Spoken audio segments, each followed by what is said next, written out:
What's up, Eagle's Nest residents? How's everybody doing? Today it is what? Yeah, this is July 30th. Very exciting, very exciting. 31 days in the month, so we're still not quite into August, but soon.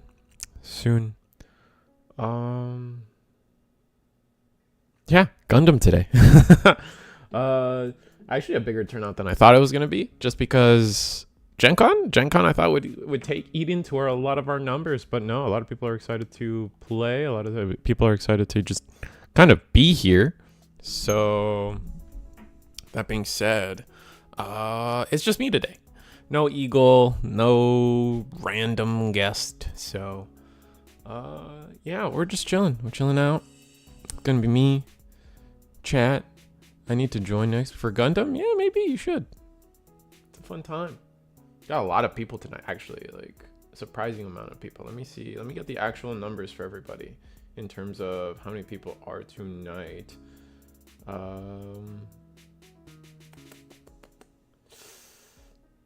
Sorry.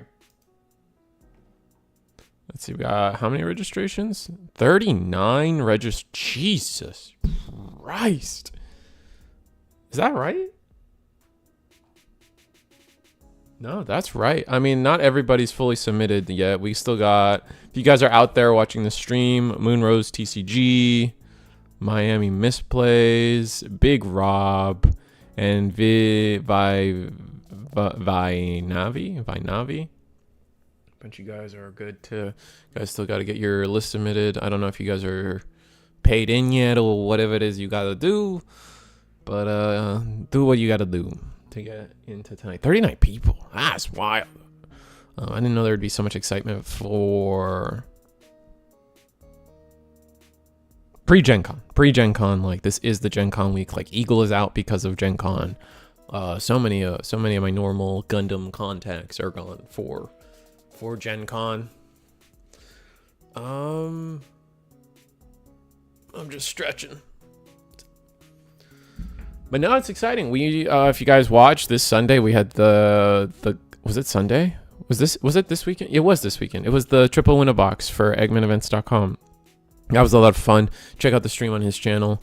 If you don't know Eggman, then the Eggman, Bandai Man, I love to call it, EggmanEvents.com is probably where you're going to see a great place to look into looking at any of the Western Hemisphere. I guess I can't say hemisphere, but the Western market of in terms of events. Once we start getting events rolling, like once we get the Gen Con results, expect them to be on EggmanEvents.com. That'll be pretty fun. But yeah, no, players should be going to their tables here pretty soon. The player meeting's happening, so that's always fun. Jeez, so many people. Wow. That's intense. I hope you guys have been, today was the first release of what I'm trying to do. So we have the stream, obviously. But now we're trying to break it up.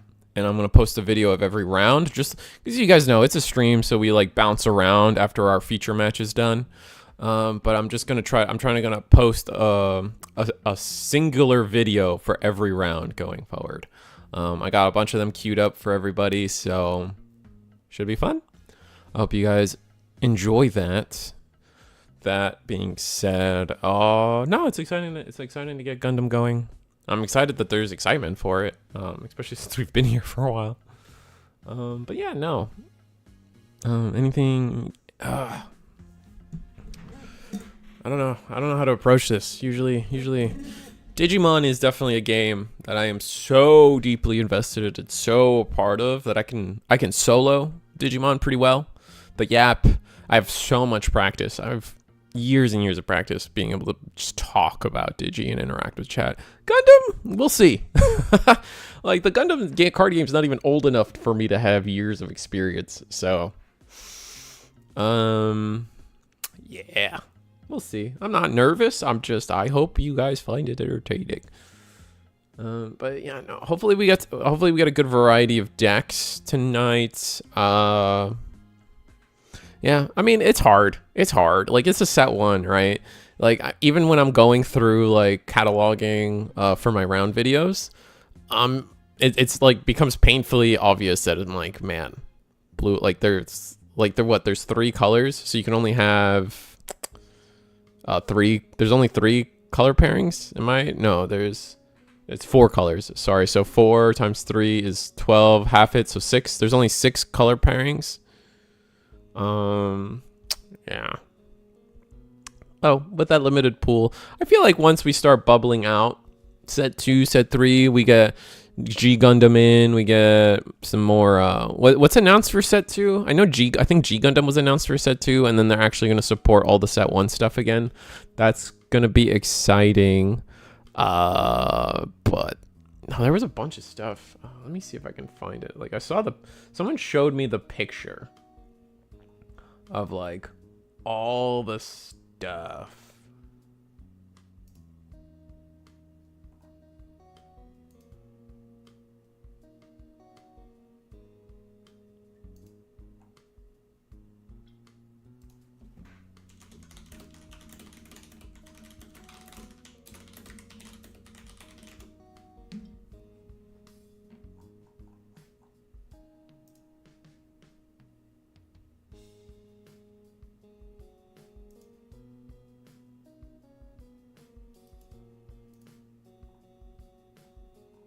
Sorry, I got a little distracted, but I'm trying to look up this picture of After Wars, Gundam X, Iron-Blooded Orphans is set 2, Z Gundam is set 2, G-Quux is set 2, Unicorn still, Witch and Mercury Seed, yeah. G Gundam hasn't been announced yet. Zeta, Age, IBO, G-Quux, and X.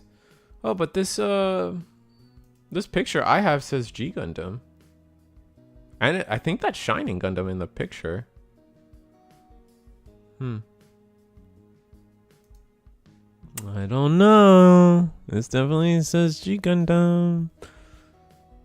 I wish I could share pictures. I wish I could share pictures. I don't really know how to just like. Oh, you know what? I'm a streamer. So what am I?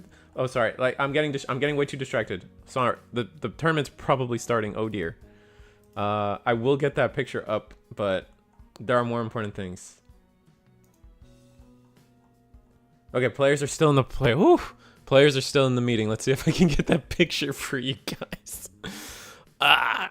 Okay, let's see. Images. Oh wait, I'm in the wrong screen. Oh dear. Oh no. Okay, we're gonna delete that one. We're in commentator, that's where we're at. Yeah, browse. I just downloaded this one. Here we go.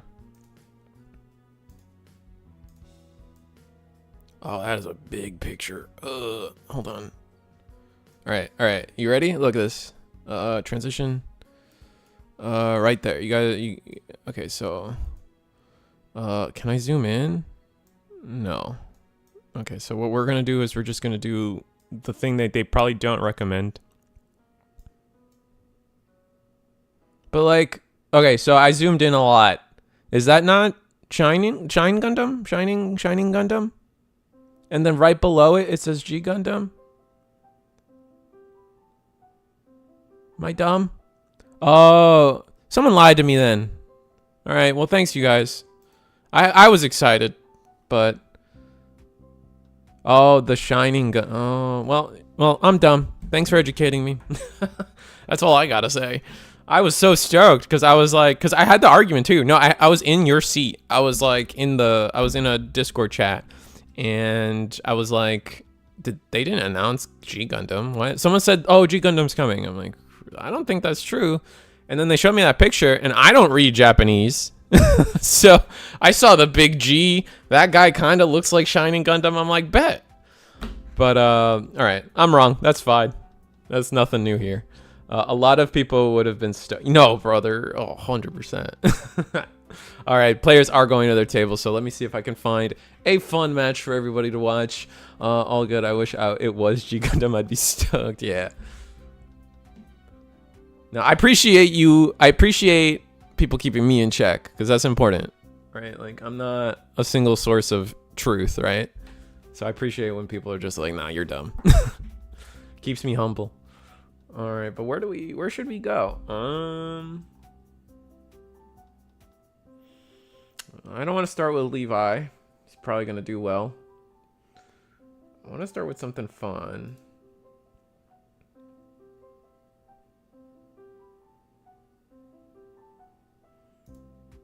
Let's pick two people I don't think I've seen play before. I think that's gonna be my goal tonight. There's a lot of people. The previous count was 39. I don't know what the final count is going to be, but oh, that's such a pretty mat.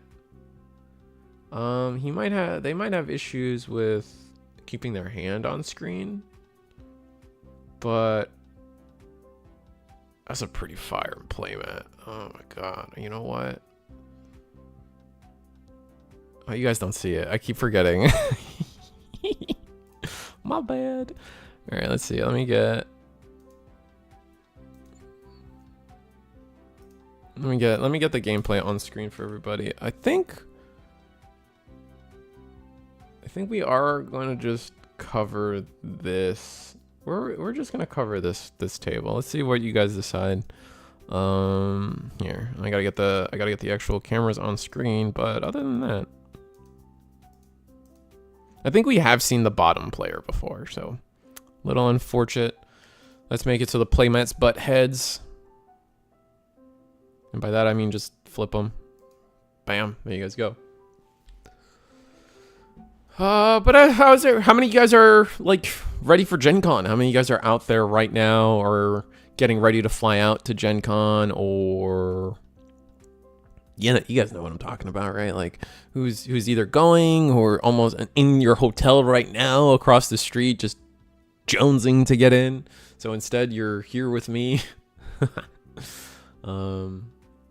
I feel like I'm entertained. I feel like I'm good. Like you guys probably went out, got yourselves a nice dinner, sat down, and now it's time to watch Gundam with Risu. I'm down with that. I feel like I give off like, so for me growing up, it was either with my family, we would eat dinner and it was either Survivor or telenovelas. And I gotta tell you guys, there's some fire telenovelas back then, which is number one, 100%. And then second, so I don't know where the story's going anymore. I'm down the rabbit hole in my brain. It's like the original Betty La Fea. I said that last word wrong, but like, you know, if you guys are out there, you know what I'm talking about. And then there's another one where I remember where it's like little, I don't want to, his name was literally like Little Bean or something. But it doesn't matter. We're talking about Gundam. Our players are actually already starting, so it looks like our bottom player is going second. I think that's the EX resource they've got set up. They got their really cool green dice ready to go, leaving the mat on the table. Very good call. Yo, this victory mat, Gundam mat goes hard as F. Not gonna lie. No, that's what I was telling you, bro. Fernando, por qué? Yeah, yeah, bro, you feel me, bro. I won't be making it, but it'd be crazy if they announced G Gundam for set 3 this weekend. Oh, that'd be sick. Because they already are. It's crazy to me. They're already announcing set 3 stuff. Well, I guess is it crazy?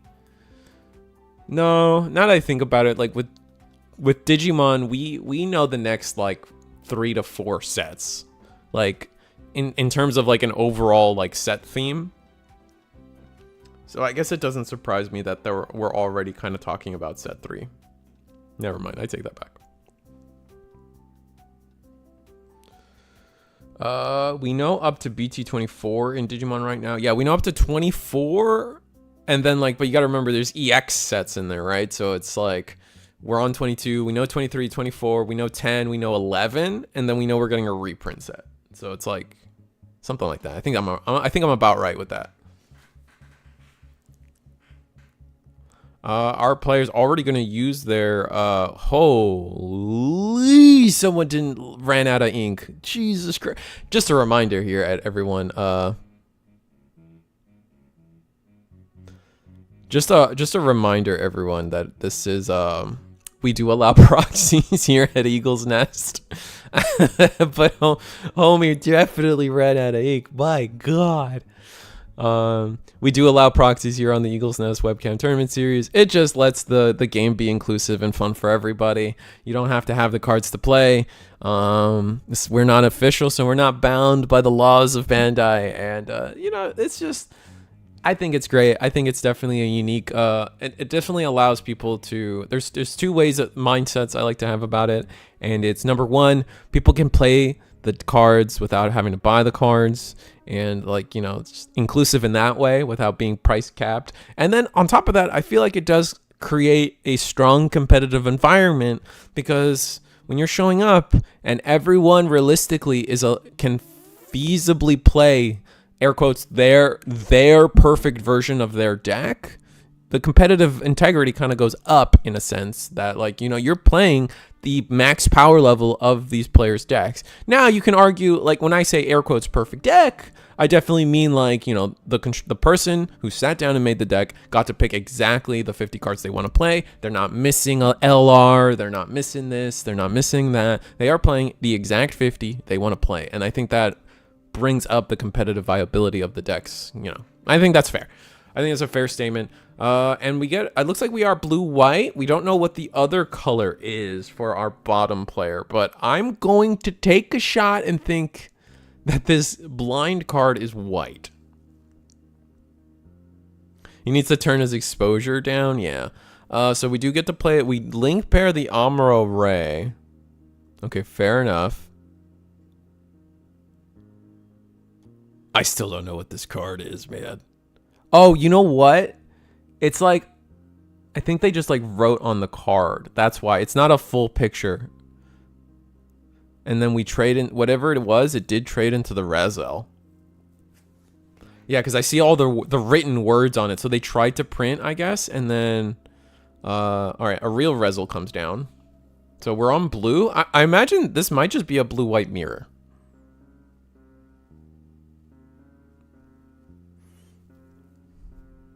I don't think it's glare either, but it's definitely like exposure or something. Like it's a mix of a few things for sure. Because I can clearly now, like now that it's on the side there, you can clearly see there's handwritten stuff written.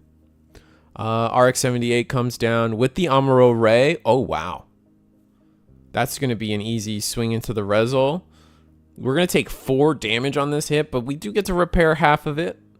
And unless our opponent here at the bottom has a strong answer or another link pair, I definitely see or a blocker. We need a blocker or a link pair to actually answer this this RX-78. Otherwise, we're looking at a world where this RX-78 just gets a free heal again and just loop that a few times.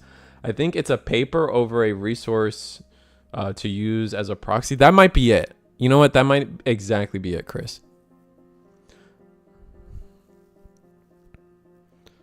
But they just must be missing that one card because clearly they have stuff. Oh, it's red-blue.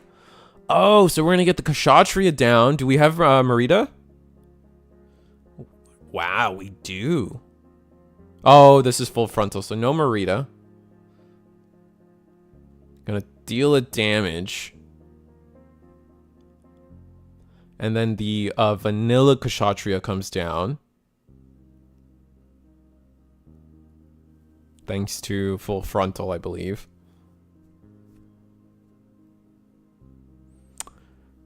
I should put the cards on screen, but I'm also not the... Oh, man. It's one of those things where it's just like, I know the cards, I know what they do, but remembering their names and then Google searching everything as I need it gets rough.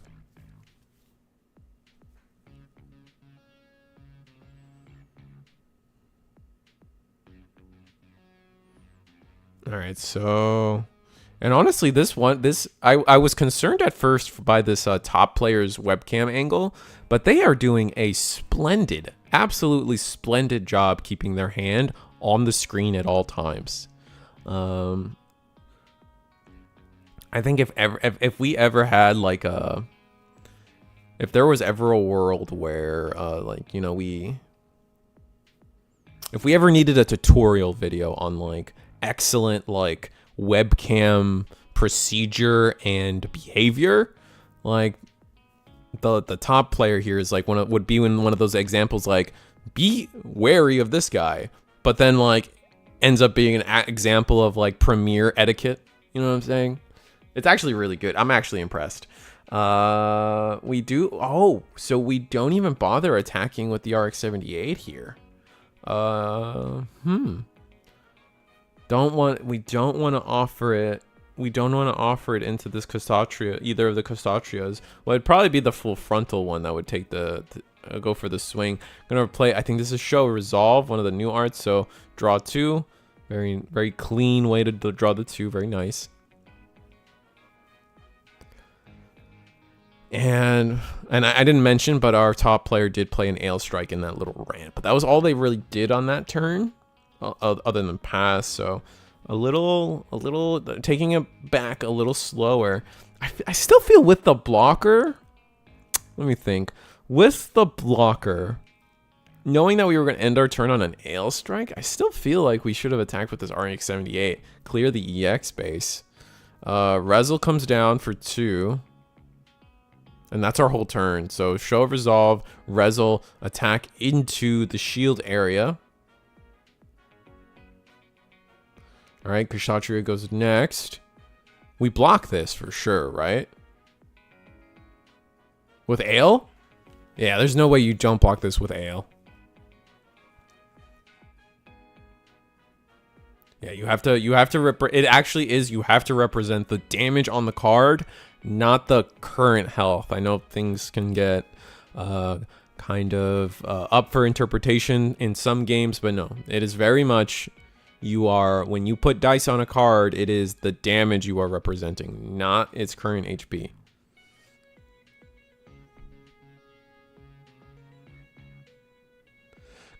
Wait for it. He's gonna pull cards out of his mouth like that one Digimon. Oh no, it's my camera. It's my camera. Or what was the excuse? Wild stuff. Absolutely wild stuff. Gonna play a show of not a show. Overflowing Affection to play. Jesus, these altards, dude. I still haven't gotten used to all the altards in this game yet. Is this Unicorn?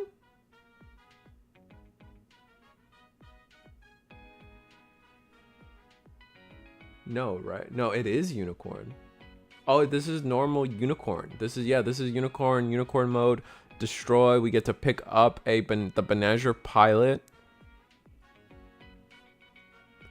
And we have to discard a card to resolve that pilot, though. Or the effect. We're going to get rid of our Rezel. Interesting. It's Unicorn mode? Yeah. Okay, thank you. Now, my curious thing here is attacking with Ale Strike to get aggressive. And then RX-78 goes in.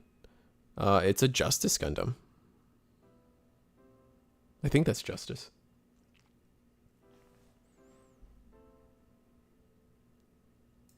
Let me actually get all the cards on the side here, so I can start referencing. Eggman currently doesn't have all the altards posted on his deck builder, so it gets kind of tough for me.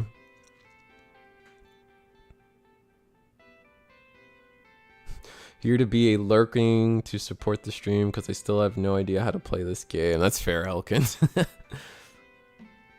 appreciate it. I 100% always appreciate you, buddy. Homie, G.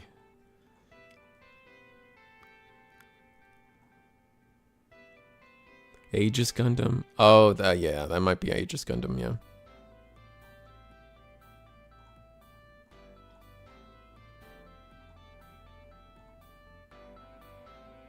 Yeah, that is Aegis Gundam, you're right. Alright, so we play a base. Not sure which base it is. Oh, it's the one that... Oh, no, some more right... I wish I knew what this card was. It's a level 5. Oh, this must be the Sunanju.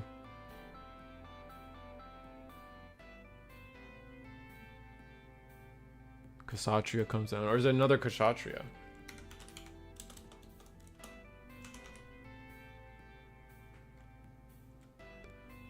No, Shinanju's not level 5, so I have to look at what level 5 cards are. Potentially. Sorry for me, Terror. It wasn't a. We didn't attack, so it wasn't a link pair.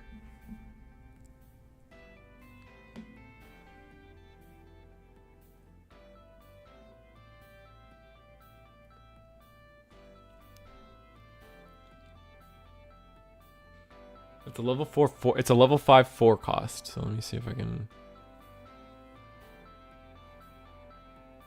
Is there a world where it's our own unicorn mode? No way, right?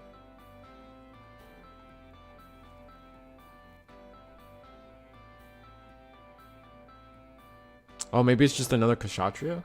Oh, it might just be another Kshatriya.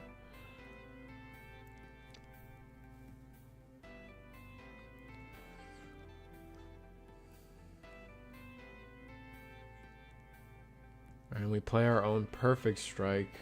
We play our own show resolve and a perfect strike come down.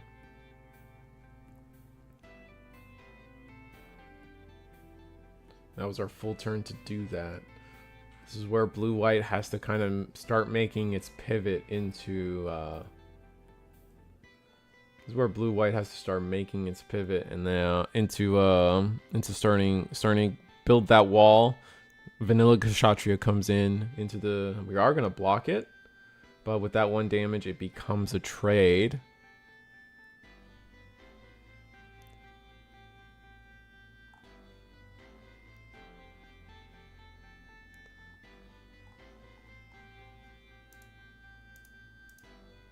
See if I can find some of these cards for you guys.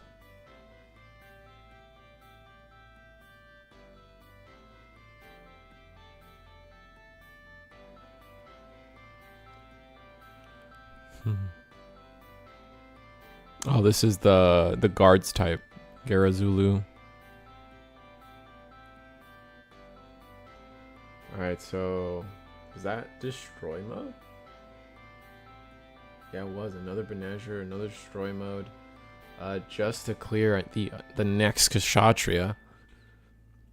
These trades are, I guess they're in the long, but we are also white. Or we're also blue. Both decks are blue. So like we're just not establishing a wall of blockers or anything. I definitely see this Girazulu attacking into shield. We have the base on our side as well. All right, GM comes down along with Gun Tank. There's a Freedom.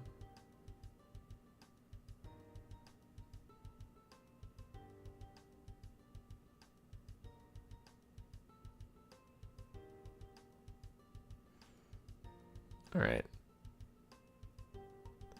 Dang. Someone's a big Arthurun fan.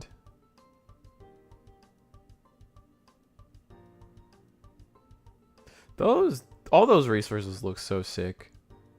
I tell you, all the character resources are probably my favorite ones.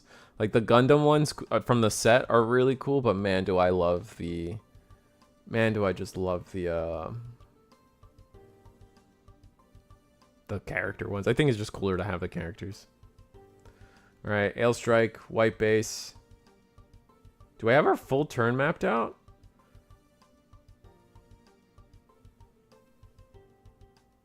Gonna attack into the Girazulu. Do we have a 2-drop to play from our hand? And we do. Zwart. I was gonna say there's not a lot of things for 2 resource that would have been better than just activating the white base and getting a 3/3 down RX-78 token. But a Zwart might be it. Zwart might be better. So we're gonna I'm guessing that was show of resolve proxy. Draw 2. Risu, did you see the film I sent Jose? The film? I don't think so. Oh wait, the film cut? Yeah, that thing was cool.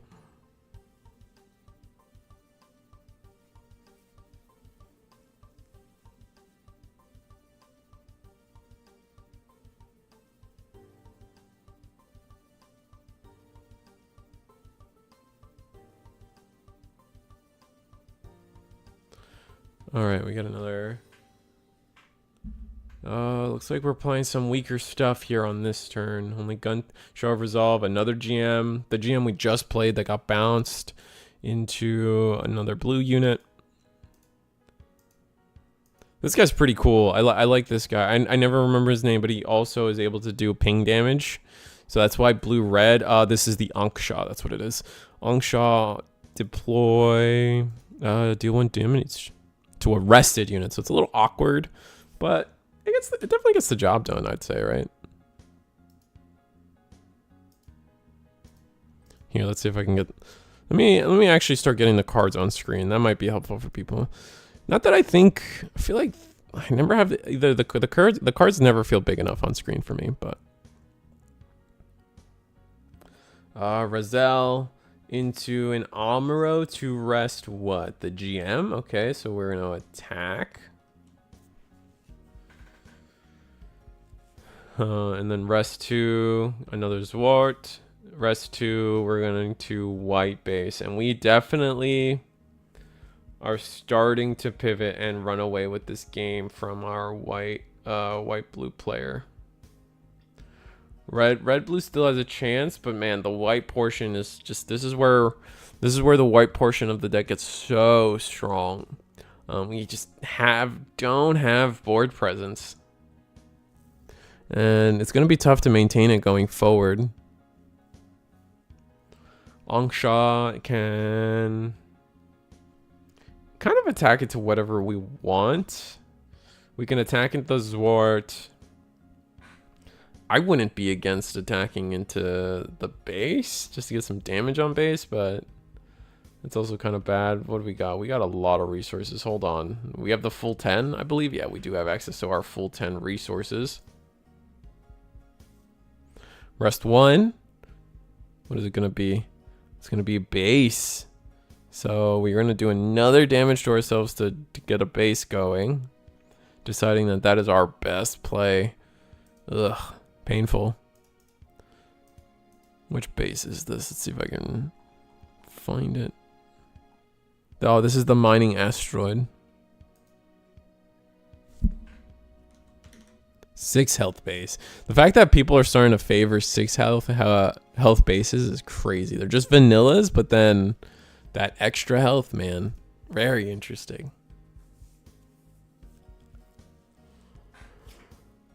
All right. This is this Justice Gundam fight? No, this is still Aegis.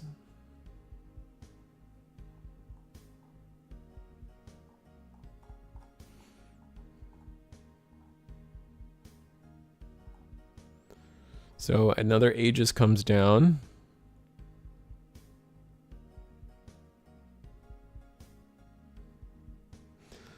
On attack, if he has 5 or more AP, choose one. Let's just show you guys. Attack, if this unit has 5 or more AP, choose one enemy unit that is level 5 or higher, deal 3 damage to it. This would be this is a pretty good card into green white. Here comes another I'm gonna guess a Kshatriya. A little hard to tell what that card is for sure. Most of these proxies are a little hard to tell, but it is what it is.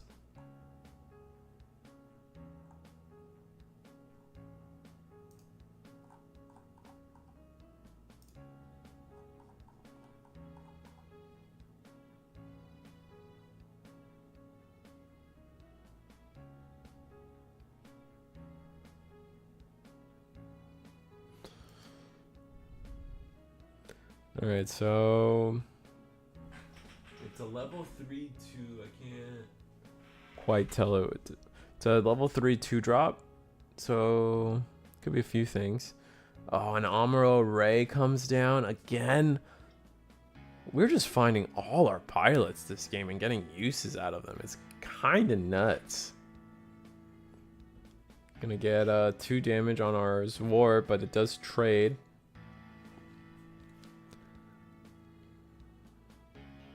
Perfect Strike comes down. Nothing to bounce.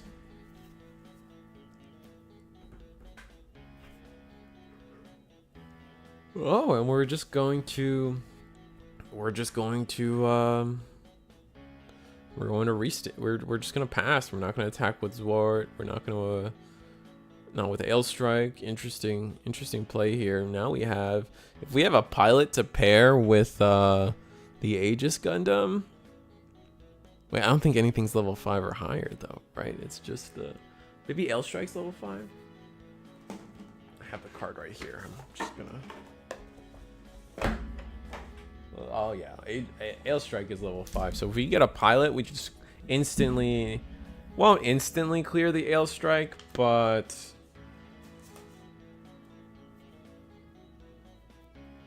at least make it interesting, right? Putting 4 damage on it is going to be pretty nice.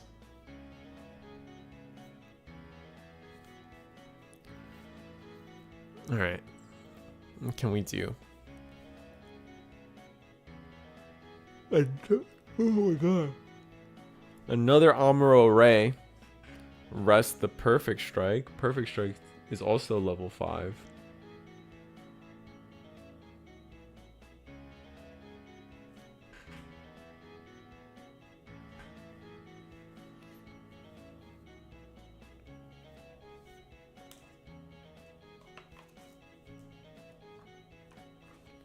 Just have to see where we could go. Did we block that?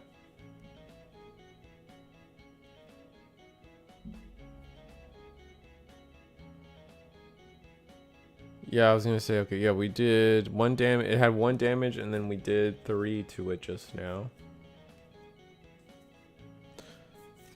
And we are going to just offer the block. That was, ugh. Yuck. Not a fan of that one. I thought we rested the Ailstrike. No, we rested the Zwart. Maybe we should have attacked differently or rested differently for sure. This does feel kind of bad. I think that 3 damage could have gone into the Perfect Strike instead. That might have been the better play.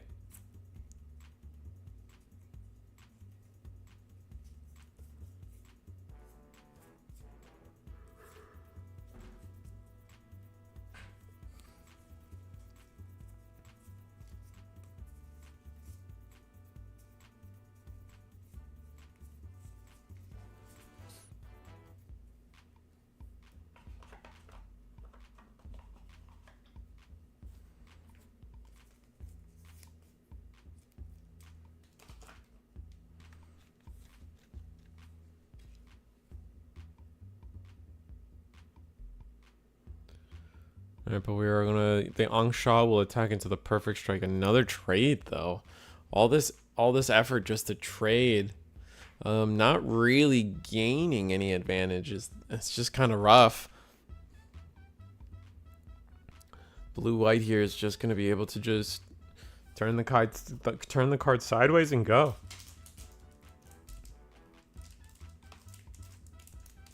And yeah, that's it. Too many. Last card was a full frontal. Damn.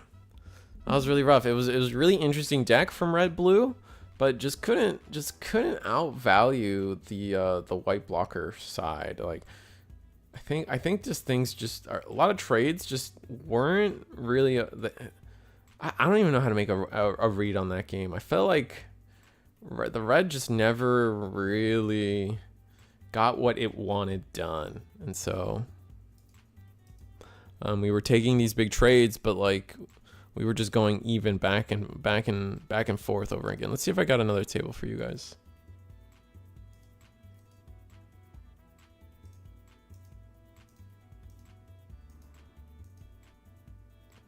Let's get the top webcam flipped. Let's get our Gundams to butt heads. We got a destroy mode on board. We got an Archangel in base.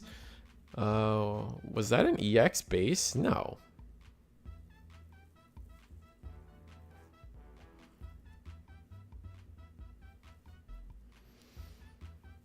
We gotta clear. That's a Benager Lynx.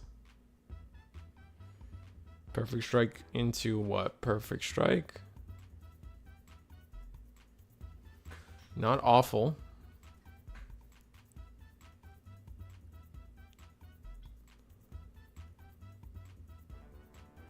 Still have 5 resources. About to use another 2. No, 1.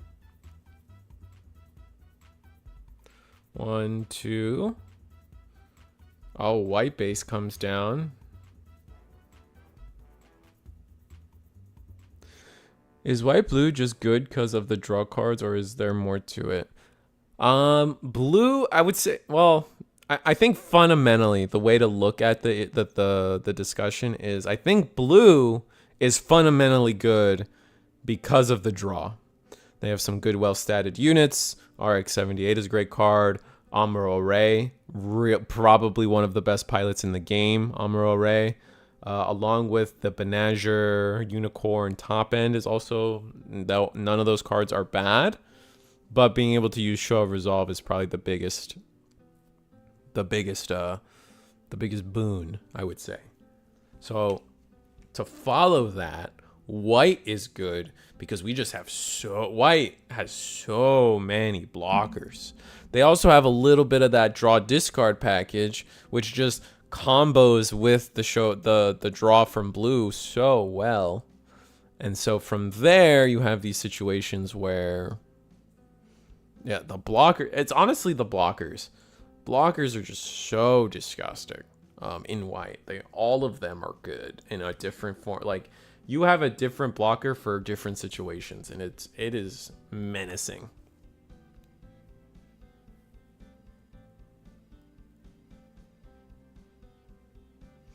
I would say Amuro. Like, if you were playing a deck and you wanted to say, like, play a pure white deck, for example, there's still no reason not to put Show and Resolve and Amuro Rays in your deck. Amuro Ray is, like I said, so powerful.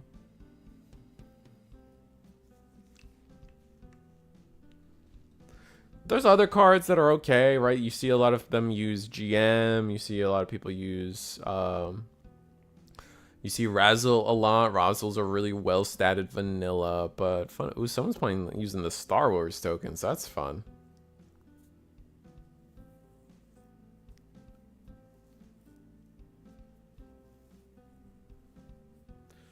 All right. Our GM token goes into the base for 2.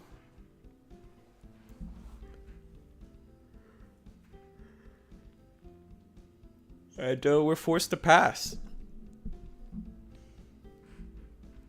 Now we got some hefty decisions to be made here on our Freedom Gundam side of things right now.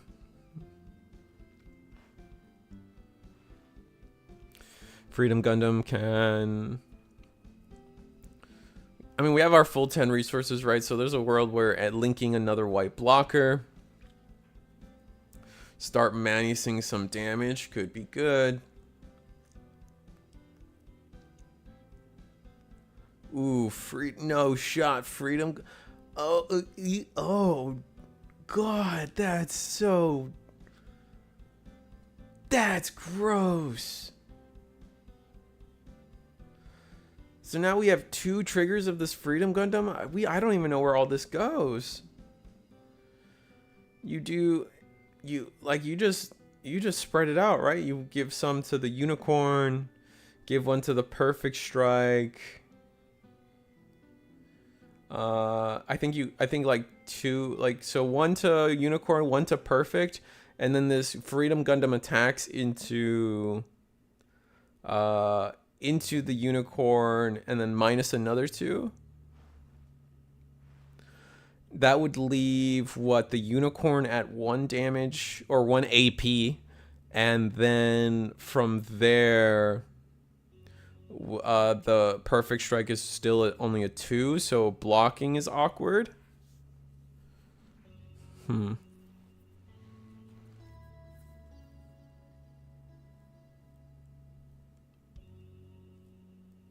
I don't know. That's crazy.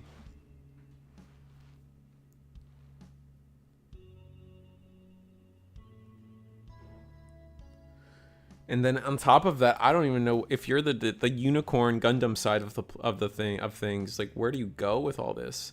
We're going to block with the perfect strike is what we've decided. So, what damage are we putting it on? Or did we -4 it?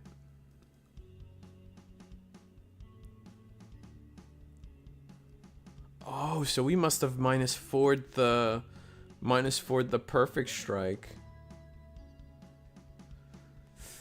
Yikes. And so now that leaves us with a -4. Where did the rest of... We took the full... That was the full 5. Where did our AP minuses go? At least... Oh, this is Banazher links underneath. Sorry, that's my mistake. This is Banazher underneath the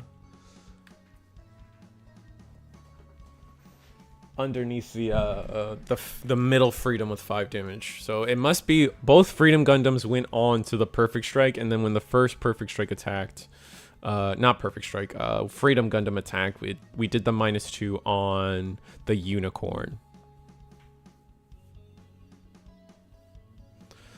leaving our opponent with a single 1/1 gun tank. This is tank, sorry.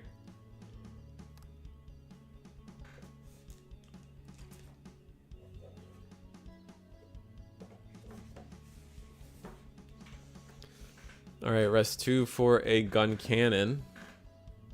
Replace our base for an Archangel.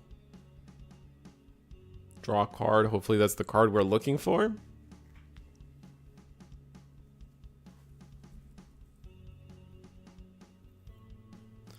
Let's see.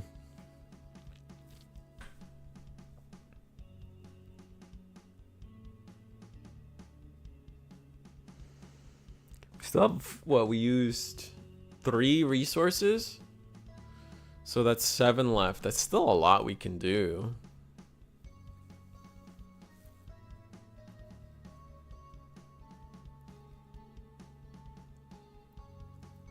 There's still a whole lot we can do here, so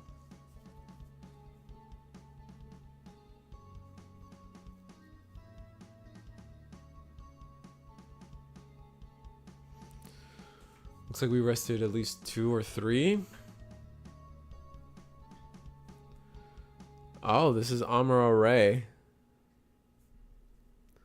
A reminder: tokens don't have link conditions. Another pilot. We're gonna put I think this was Banazher underneath the gun cannon or gun tank, going to attack into the base. And pass. Yeah, no, that's it. Unless we have a bunch of commands in hand, which I don't see a hand, so I think that's it. We're gonna just swing 5 damage nonstop.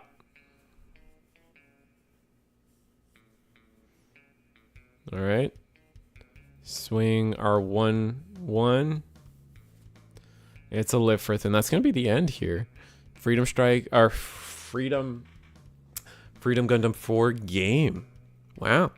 Oh, well, congratulations to our bottom player here on getting that here right at the end. G Shadow. I always forget G Shadow's name, but they have a YouTube channel too? I think they do. But we're back on me. I hope you guys liked that game. Pretty intense. I think that should be close to the end of the round. I know I didn't have the timer up, but I'll do it for the rest of the games. So, oh, round 2 is already up. So, nice. That means I get to just set the timer now. How about that, chat?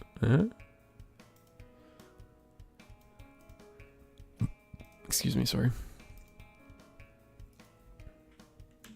37 start. Yeah, I'm getting things set up in the background for y'all here. And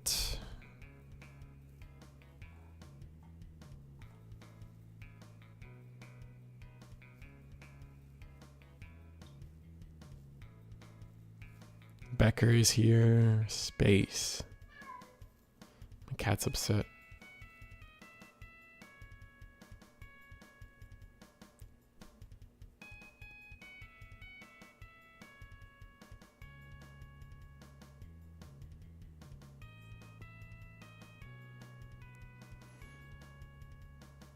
You know what? I think we just stay here at this table. I think that's fine.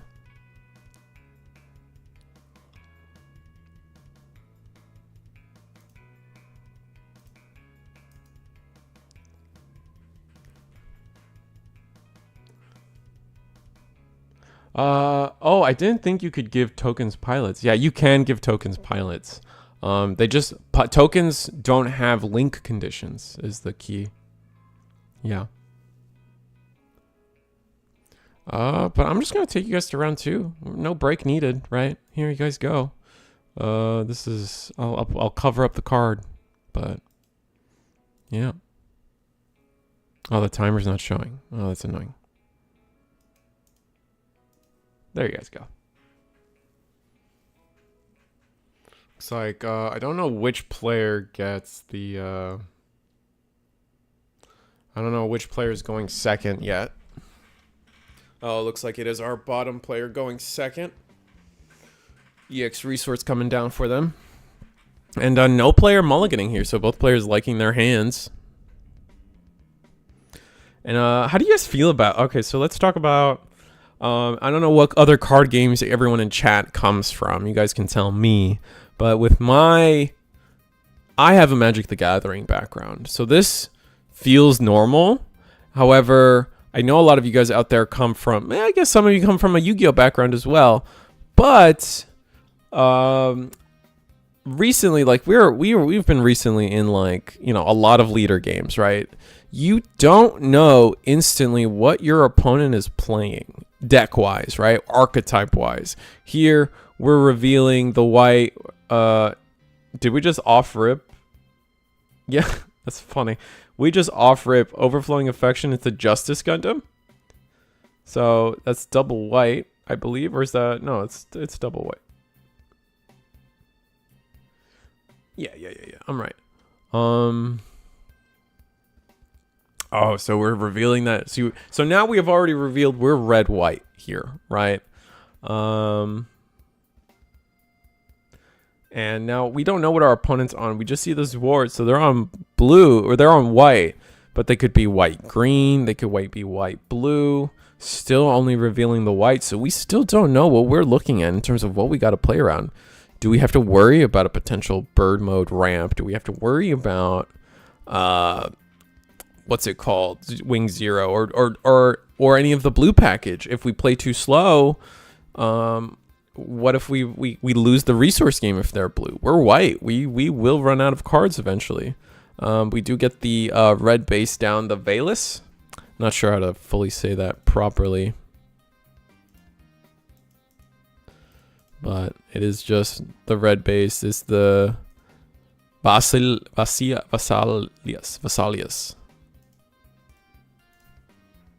Vesalius. I think it's something like that. Vesalius. But whatever, it's gonna be on the screen here in a moment. Regardless.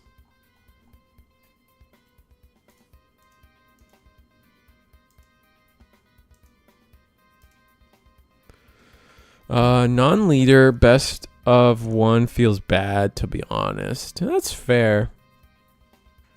I guess that's fair. I do come from Magic the Gathering, where it's like you also play this game of like, what the F are they playing? And you slowly get the reveal as they start playing lands, right?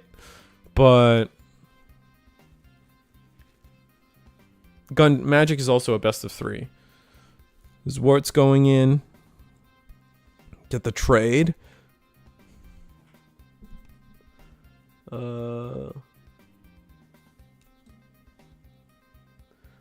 And then just ending. Oh, so it's, see, now we have the reveal. It is green, blue, or white, green, Wing Zero. So now we know what we have to play around. We have to get into our top end quickly. And not like get the value we can out of these smaller bodies while we can, because just Wing Zero after Wing Zero could potentially just completely shut us out of the game.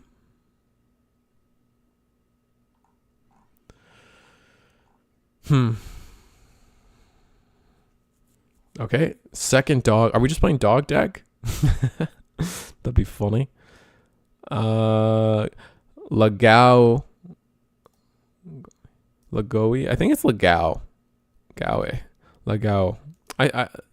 I'm gonna put it on the screen. You guys tell me as always, because these names get kind of crazy. I would say Lagawe. That's how. I don't think it's Lagoe, right? That's not. Who left the Zoids? Yeah. Full frontal goes in.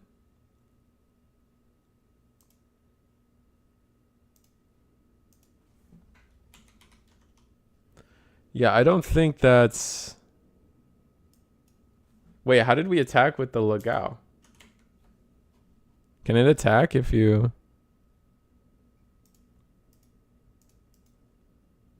Wait, can we do that?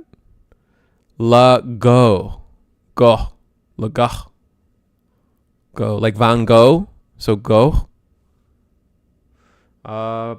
Wing Gundam. I still don't know how this Lago attacked.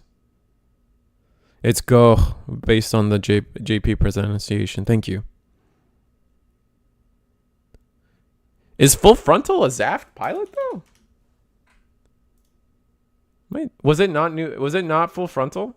I guess it must have been a different. It's just Zaft, but wasn't it full frontal that got linked? Neo Xeon. Oh, okay. So I was wrong. It was okay. It was a different pilot. It was Yask. Okay, my bad. I thought it was full frontal. That's why I was a little confused.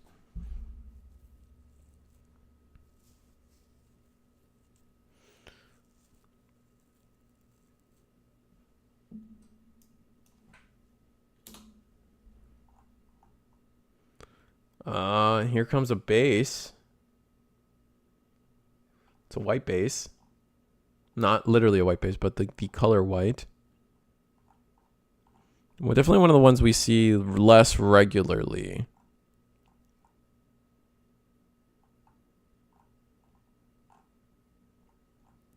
But the Bukyu still doing its thing, still surviving. The support ability is going to be useless here, but we do get to attack into something. We're going to try to attack into base. Why not?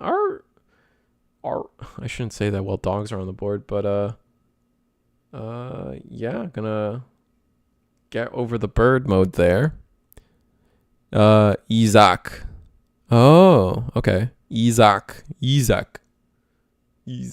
Okay, I get it.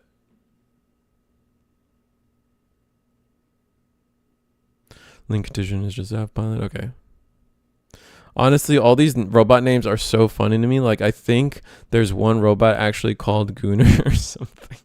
Yeah, it's a little crazy. Oh, dang. And we get the I always forget this name as well, but it is the Arthron, the Arthron, there we go. Aegis Gundam MA form with the Arthron underneath, getting the link pair going, and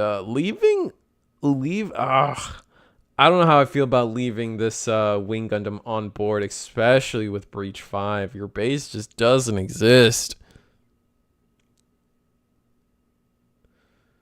And then the green white had the link pair anyway. Wow.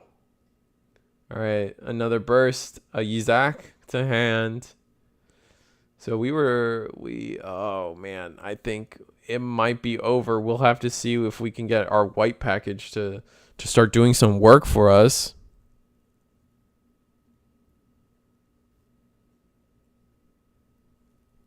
Actually, looking at Lego, he looks like Metal Garurumon now.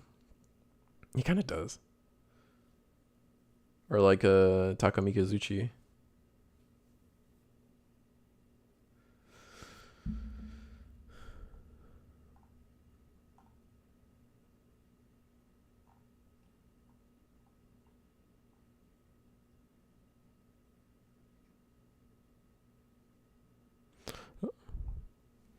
Kendo as well. Yeah, that's a good one. I don't know what our blue, our black, our red, white can really do here. The double link pair wing Gundam is disgusting. I still don't know how to feel about how this game like some matches of this game are just like your opponent just sees it, man, and you're like, welp, guess I lose. Still not sure how I feel about that, but Justice Gundam is hitting the stage here. Kind of must hurt since we did just use our Arthron. Oh, but we have it anyway. Oh wow. Okay, choose one of your triple ship alliance units tokens. It may attack the turn it's deployed. So that does help us clear one of the wing zeros, or wing Gundam. Sorry, my bad. And then Arthron to attack into Wing Zero, and then that's gonna be the full clear because Wing Gundam plus Hero is such a gross stat line. But at the very least, we do have. At the very least, we did have we cleared the board. We got everything out of the way. I still might favor white green. Just because our boss monsters are bigger. Hell Scythe comes down. Perfect Strike comes down. 3 cards left in hand.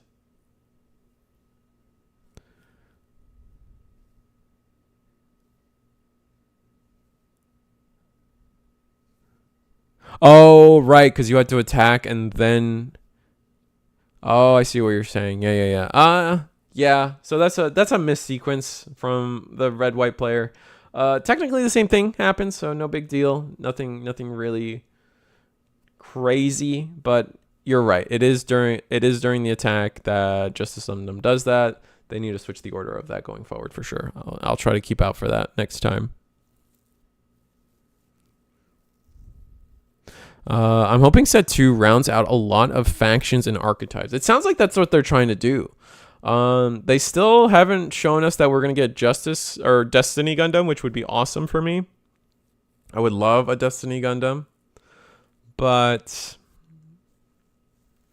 I definitely see, like, if they announced more seed support, so I definitely see us going into, like, Infinite Justice, Strike Freedom. Like, you imagine, like, a Strike Freedom that just says, like, on link pair...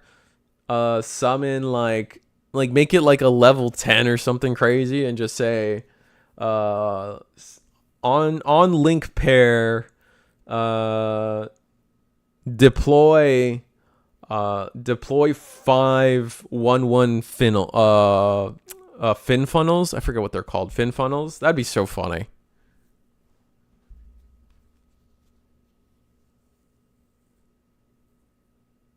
I'm curious if we'll see LRs, Heavy Arms, Shenlong, Sandrock, Epion. I don't know if, like, is Endless Waltz available to them for them to use? A Hell Scythe, because Death Scythe custom would be sick, but I don't think they're gonna go into the movies yet. I think they'll announce like specifically when they would do the movies, and all we know is we're getting more wing stuff.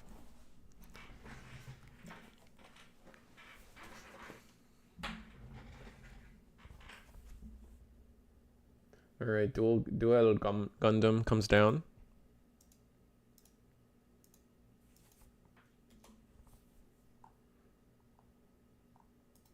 Get that on the screen for you guys.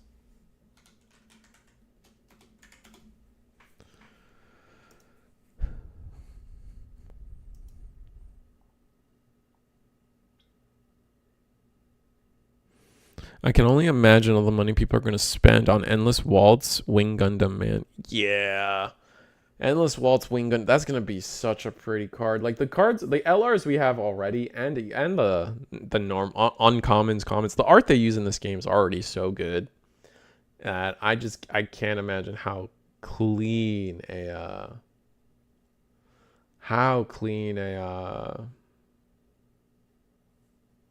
Wing Gundam, Endless Waltz Wing Gundam is gonna be, with all the texturing and panel lining. Imagine an LR plus. Jesus Christ! I'm also excited to see if Lala gets a card for Xeon.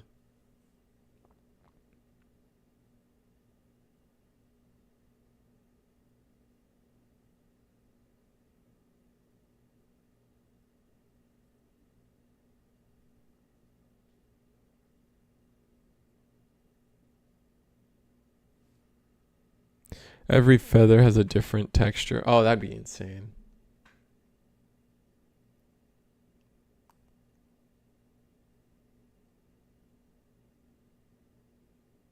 Then in set 3, we're getting double O. Double O is going to be... That's... Oof. Give me a lock-on Stratos. Gundam Dynamis. Or, I always forget the name of it, but the upgraded Dynamis. Gundam Exia 7 Swords. Oh, forget about it, dude. Too many good Gundams. Too many sick Gundams. I forget their names, but like the black tank one that turns into like a long-haired woman type Gundam, along with the jet, the orange jet. I just can't remember all their names right now. And here we're resolving attacks, deciding if we're going to block or not. We do not block. Perfect strike goes in. We block.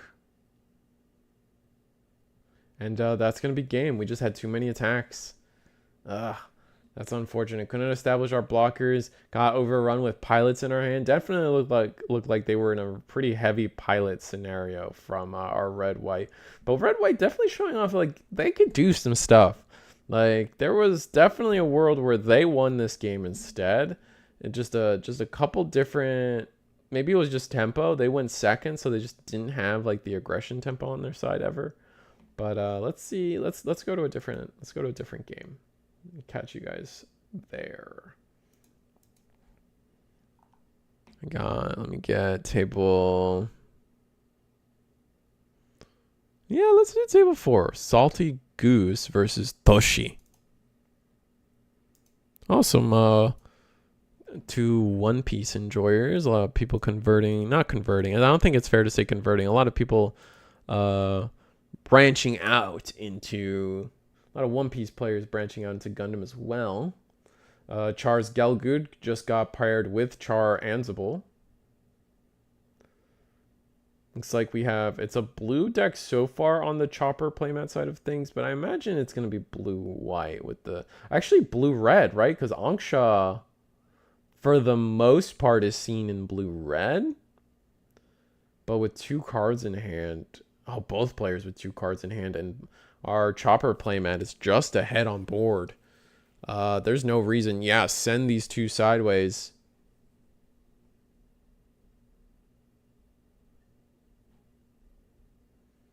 It's a Rick Dom. Razzle goes in as well. Clear that last shield. Is that another Rick Dom? 2 Rick Doms? That's funny. How many players are there today? Let me get the final number for you. How about that? Because some people, the final count is 34 players tonight. Wow, that is a lot. So many people playing. That's crazy.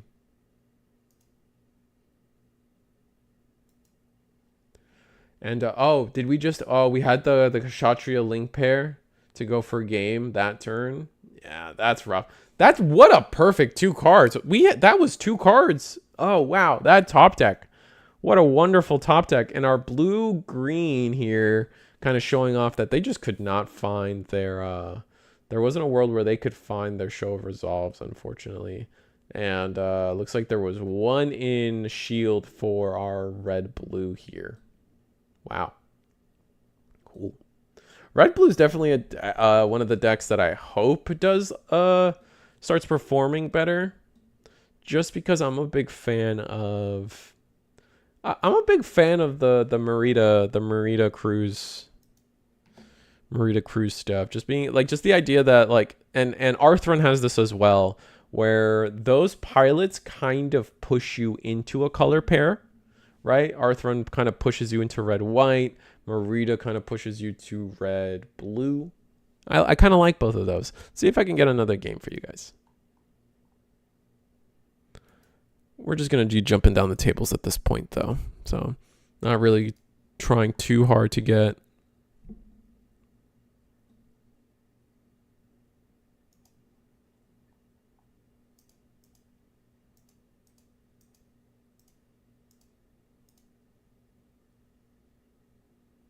Yeah, it is the biggest Eagles tournament. Athrun? Oh, Athrun. All right. So we just ignore the R? Is that what we're doing?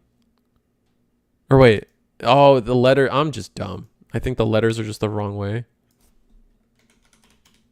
It is. I'm dumb. I'm Athrun. My bad. I think I keep saying Arthrun. All right. I'm just 100% wrong on that. No excuses.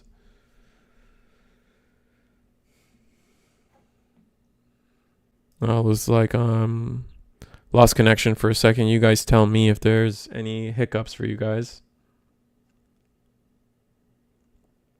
But it looks like we got white-blue, the classic white-blue versus green-white right now. This is probably going to be one of the more classic matchups into the future of this card game, at least set one-wise. Lifrith goes in, Wing Zero goes in. Letting the Willifer through is interesting, but I guess we still have a whole turn ahead of us from the green-white player that's saving this Freedom Gundam block. Has some merit. We're going to use the Operation Meteor search spell, search command. It's all good, Gundam. And I appreciate that. I definitely, I definitely don't see myself as one of those YouTuber streamers that just says things wrong and accepts it and just like lets you guys, like forces you guys to deal with it. I want to be correct. So I definitely appreciate the help.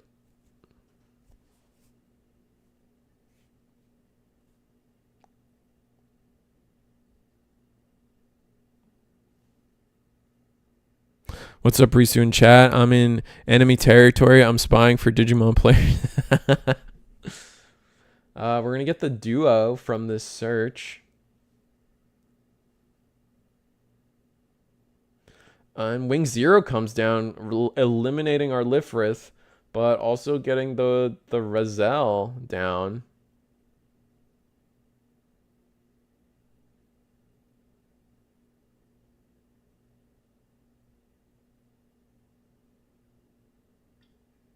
Wow.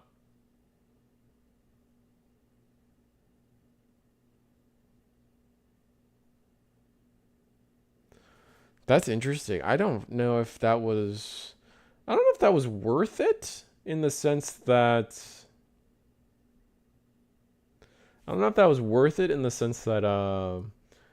we cleared our own Lifrith, which is unfortunate. Like, maybe there was like we could have gone wider potentially with some different cards. That could have worked too. I wouldn't have minded that, but I guess now we can have this cleared the Razel, and now going forward we'll have these two Wing Zeros just unblock high maneuver into the shield area, and then we can just build up wide after that because we still have a grip in our hand from our green-white player. Angsha. I think this was a Banager.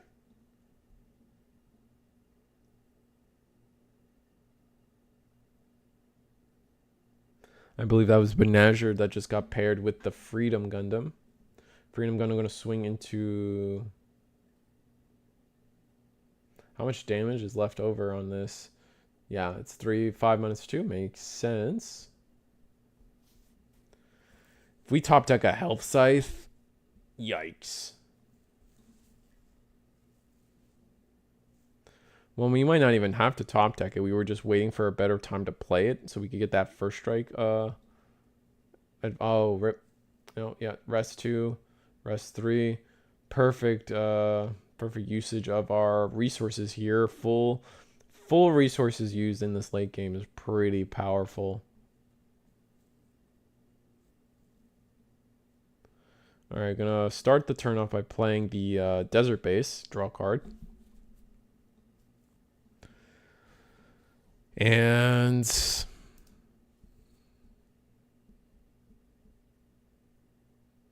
where does this go? I mean, we can, like I said, like the using the wing zero on a like weaker board wasn't the greatest, but it did 1-for-1 our opponent for the most part, and now we can attack, clear this base without any real response from our opponent. Ooh, we have the Death Scythe. Okay. And the wing zero. Or, sorry, this isn't wing zero. This is just wing Gundam. But we didn't have to... Oh, we're going to pass? Gonna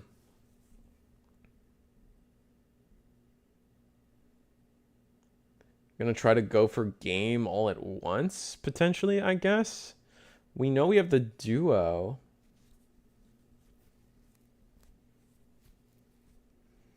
Maybe hoping we draw a hero? Overflowing affection. This daisy chain is something I always worry about in these late game scenarios for the blue-white decks.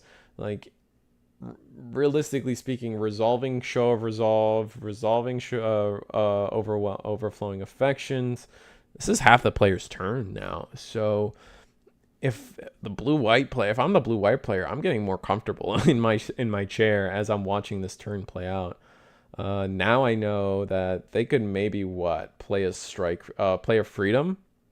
Freedom is 6? Yeah, freedom is 6, level 7 for 6 resource. So that's like the worst case scenario that comes down and they can't do anything else with their turn.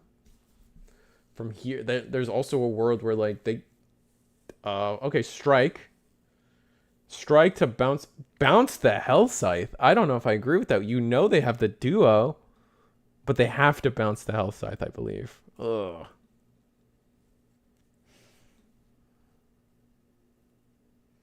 Unless the HP... reread. I guess I gotta reread Ale Strike. Is it 4 or 5 HP? It's 4. Always these little numbers. Always these little numbers that trip me up when it comes to this game. It has to bounce the Hell Scythe, and that just feels bad because we know our green-white player has the Hell Scythe in hand. Death Scythe. Yeah. Thank you.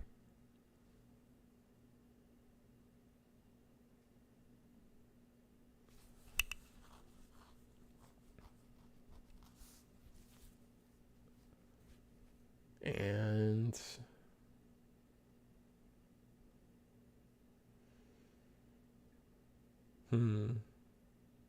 kind of thinking over their turn. Swing high maneuver, yeah. See, I don't know why we didn't attack last turn. I think that was definitely a mistake. This wing zero has a purpose, and it is, get your protractors out, measure 90-degree angles, and then pivot that card perfectly that way. Like, that is the purpose of that card. Clearing the Archangel should have been more of a priority. And oh my god, what a clip dump. That's crazy. Okay.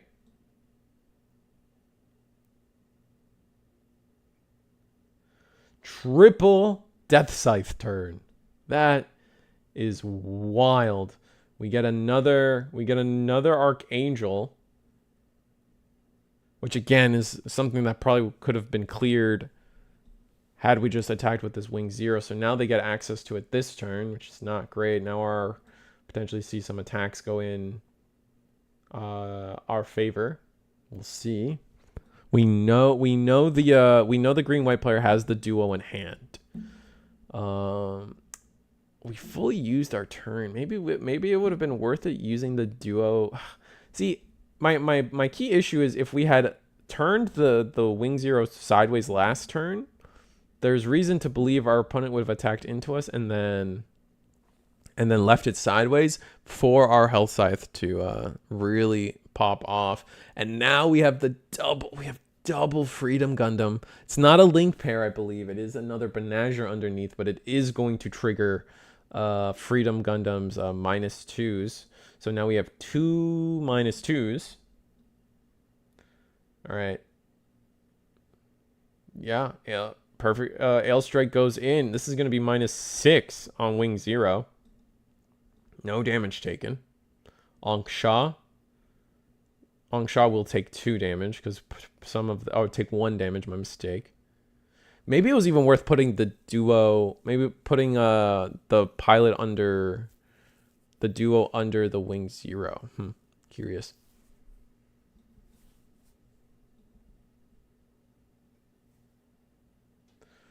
Okay, Archangel, restand our Ale Strike, and now pass.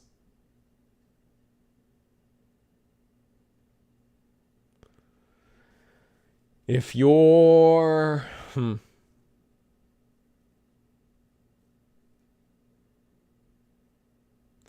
if you're wing 0 here, if you're green white, you got 3 cards in hand, you have a bit of a health, you have a solid health spot. You could turn all these sideways. Most of these trades go in your favor, right? Oh, wing 0 first. Ooh. I don't know about this. Especially, it's only 4 damage, right? No, that wing 0 is actually 5. I'm a failure. No, it is 4. I was right the first time. Damn. That's going to be breach 5. So letting that through, kind of a mistake, I think. Clears the base either way. And now we have 3 attacks that all have to be blocked.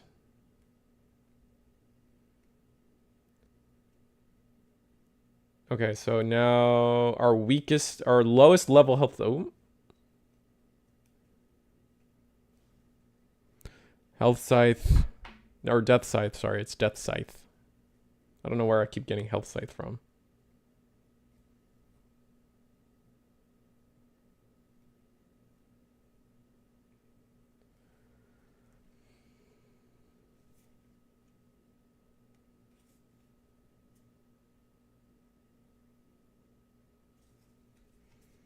It's a really tough decision with only 3 cards in hand. Don't blame them. Okay, first Health Scythe goes in.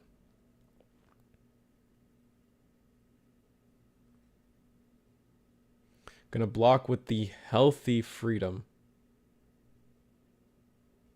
4 damage on that. Yep, on that Freedom. Now our duo can go in. Yep, perfect. This is going to attack into, I imagine, the Freedom.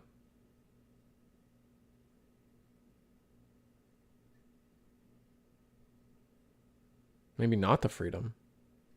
No, yeah, clear the Freedom. First strike is great. This attack doesn't feel great though. Oh, nice. That's strong. That's going to clear the wing, the ale, I believe, right? Oh, wow. Altar, wing 0. So our 3rd copy of wing 0 comes down. Beautifully done.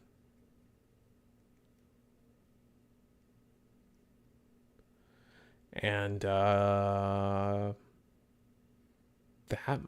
might be it. We have some game plan, right?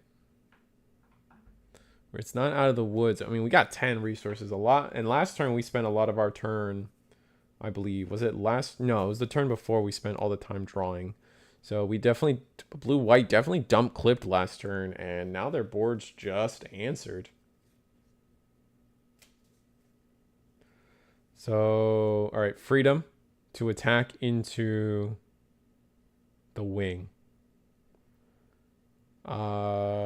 Was that just not enough damage? Wasn't this the wing that had 3 damage, and now it's gonna gain? Oh, is it just that healthy? Yeah, it is just that healthy thanks to the Benager.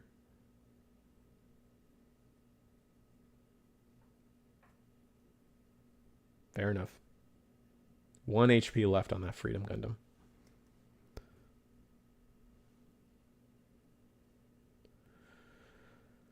All right, so Health Scythe we know can't have its AP reduced in any way. Oh my god. Another clip dump.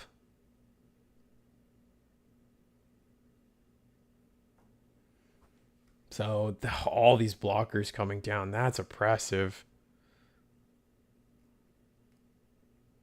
And I still just think it comes down to that one turn we just didn't attack into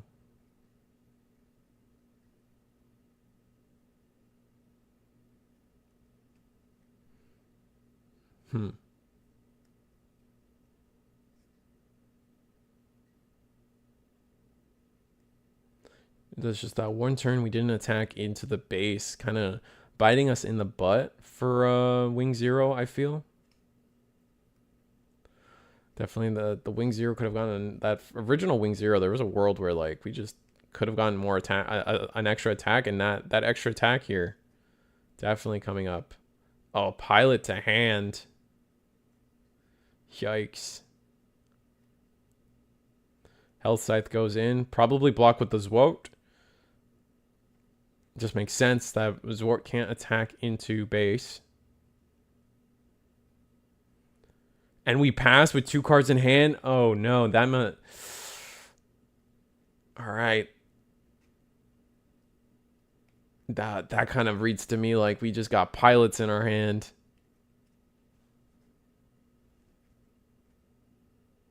So, all right, Kira under... What was the top deck from... It's really going to come down to what was the top deck for white-blue here. We are in time and round. Remember that Gundam, we actually have the TRM for Gundam now. So the tiebreaker rules in Gundam now is you have to, at first, you have to remember which player went first. All right, so which player went first decides what happens when you went into time. Because if you guys come from other card games, you guys are very familiar with the term 2 turns or 0, 1, 2, 3. If we go into time and the player who went first, it's their turn at the moment you go time, that's turn 0. If you are second, if you go second, you are still turn 1. So it's, imagine this, you're playing the game, you went second. Time is called, you are turn 1. You skip turn 0. What this means is that during time, both players get the same amount of, not during time, but in the course of the entire game, that guarantees both players played the same amount of turns. And that is important because when we go into our tiebreakers, we start at cards in life, or cards in shield, sorry, including bases. That's why we say cards in shield. And then the second tiebreaker, if that is tied, shall be cards in deck. Right? That's the next one. Cards in deck. If you are tied on cards in deck, it's just a double game loss, homie. And that's why they added that extra little bit about the timebreaker rules about actually trading here is interesting.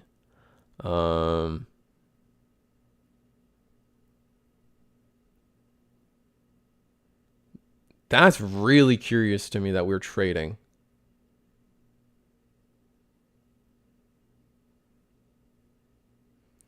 We're wasting a lot of attacks when we're in time and we need to worry about shields. I think green white is just going to win just due to shields. All right, 2 damage on that base.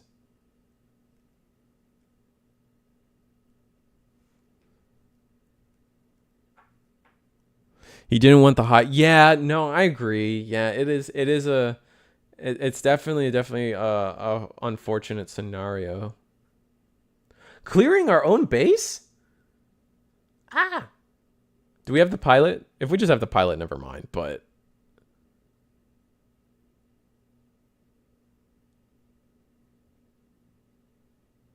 why would we clear our own base? I don't know about that. feel like this game could have ended earlier. I think so too. I feel like this was White Green's game in the earlier steps. Just a little bit more aggression would have gotten us across the way in my eyes. And looks like, yeah, no, green-white is going to win here. I think it's also, to add to overtime rules, I think it's first to 5 minutes. So I think we might have just hit the 5-minute marker.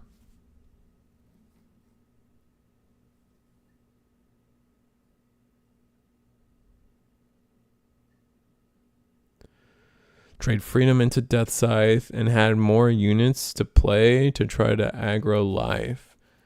Yeah. I agree. There was definitely some sequencing thing that kind of matters for some things.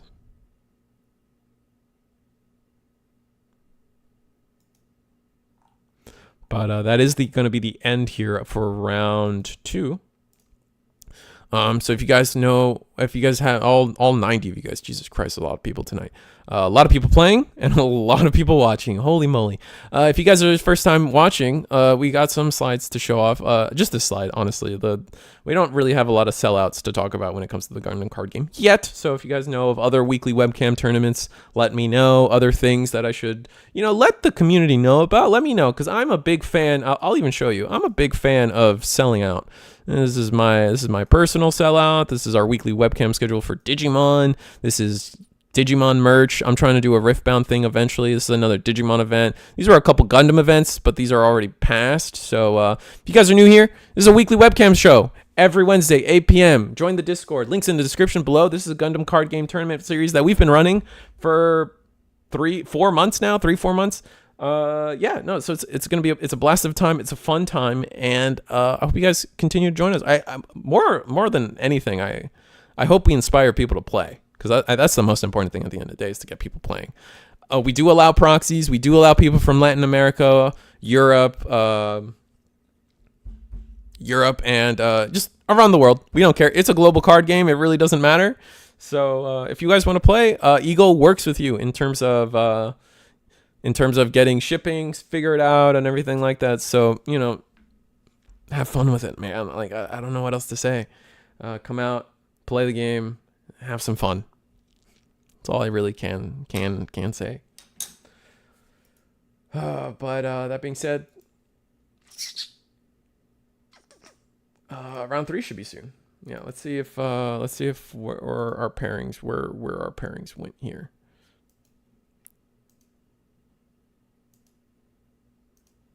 All right, so the round, it was literally just paired as I refreshed it.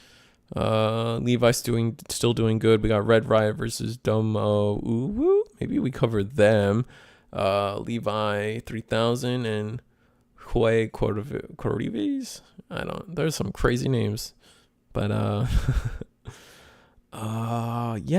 round 3 in a moment. I'll get my shenanigans set up on the side, get the timer ready for everybody to enjoy, because everybody loves the timer. Who doesn't love the timer?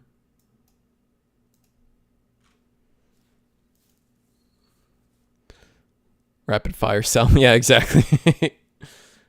But yeah, if there's anything, again, if there's any like other Gundam webcam tournaments you guys want me to sell out for, or like just merch and stuff, like just things the community should know about, I'm willing. I do it all the time. I do it for free. Like, it's not like I'm paid to sell things out for people. I just do it.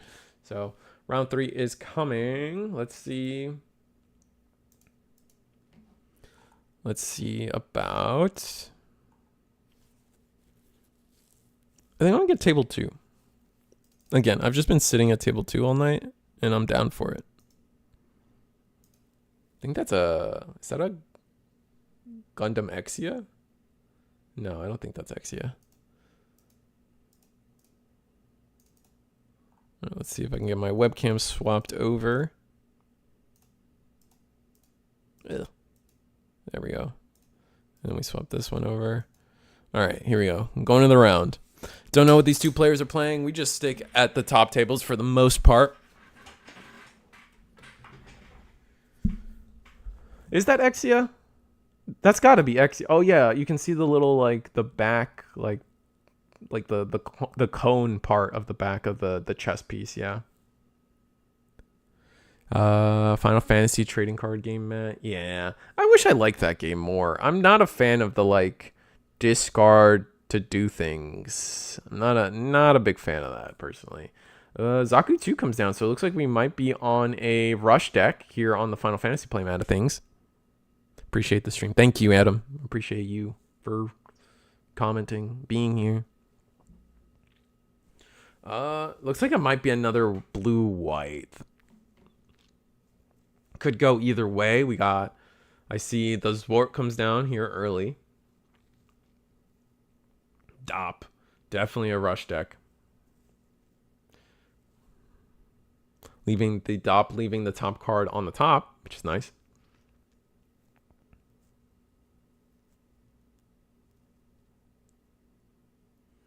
Oh, we're actually going to put it to the bottom. Okay. Interesting. It's fine. No other action has been taken, so I'm not really worried about rule sharking that scenario.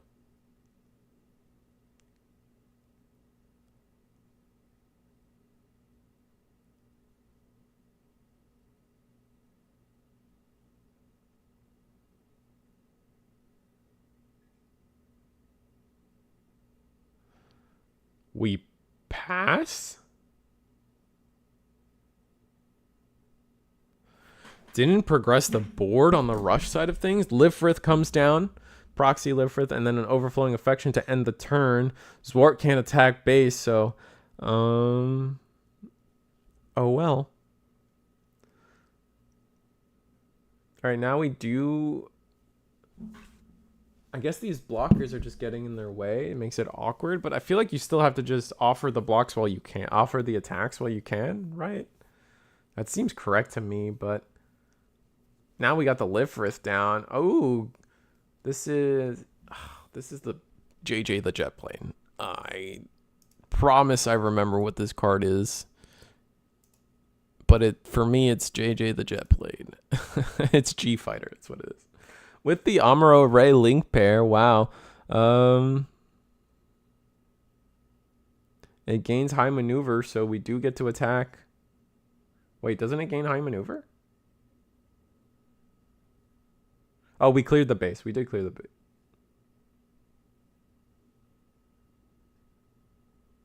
Yeah, we cleared the base, and then the... All right, we are going to trade away these for the Zaku 2. Dop goes in. It is a pilot that goes to hand. Thank you, Digital Monster Deals. I appreciate that. And everybody, start dodging in the chat. I'm sorry. All 10 of you are about to get... I'm sorry, you guys contracted. I'm all right.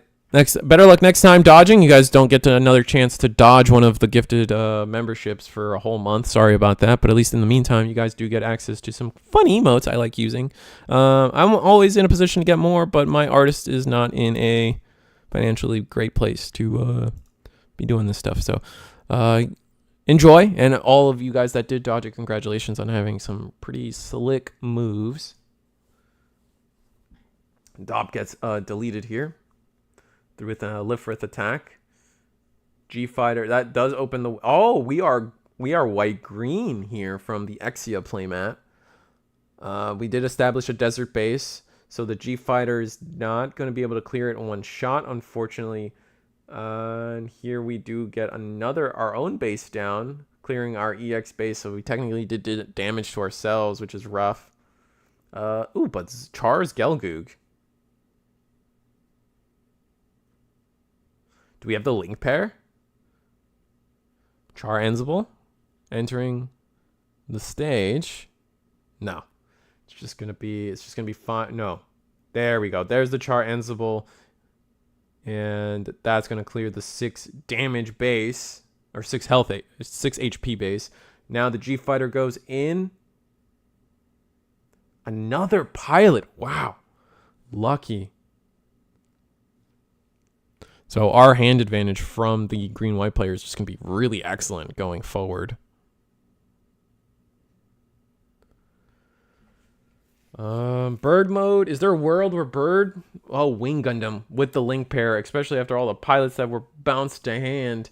Let's clear. Yeah, let's clear Char's Gelgoog. Breach 5. 5 damage on the Wing Gundam.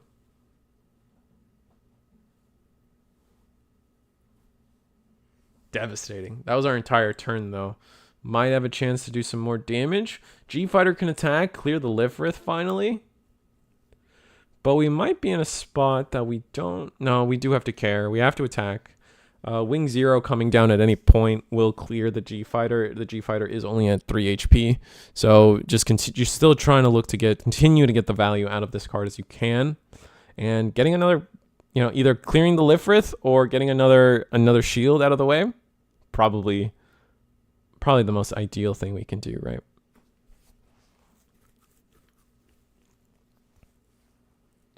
All right. Yeah. Maybe we're attacking to Wing Gundam though. I can see that. We're gonna block. Oh, we have a full frontal. Oh, unforeseen. I'm sorry. Unforeseen instant, which will reduce the damage by 3, but you still take some damage. You're gonna take 2. Yeah, good old finger movement, showing that off. So Lifrith now sits at 1 damage. Or 1 HP, sorry. Char's Gelgoog one more time. Char Ansible. Swinging at shield. It's another Lifrith. To the trash it goes.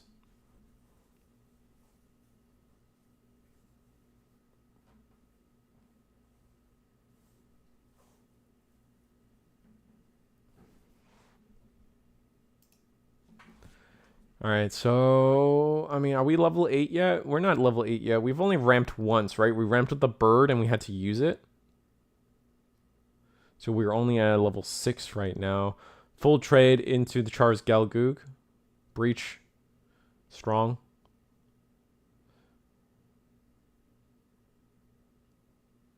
Resting 4. That's going to be Death Scythe. Oh, do we have the duo to go with it? Yeah, we do. Gross. And now into the G-Fighter. First strike, we take no damage. First strike, a really strong keyword, in my opinion. I won't be surprised unless if no. I think we already have a lot of the purple stuff revealed, and it's like self-damaging goodness. What's that called? Like barbarian goodness, I guess, is like the frenzy. What kind of what archetype like you want to damage yourself? I want to say like barbarian. It's like a barbarian type archetype that you would damage yourself a little bit.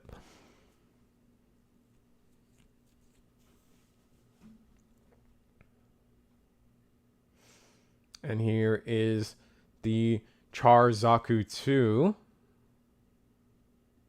The red comet coming down. Hell Scythe into shield. There's Char Ansible. Bird into shield. Nothing. It's just a dop. And Wing Gundam. 2 more. Zwout. And that's just gonna clean the game up, I think, from our... That's just gonna clean the game up from our white-green player. They don't even need to Wing 0 to win this game at this point, I feel. Unless we have... No, we are at only... Did we resource up this game? This turn?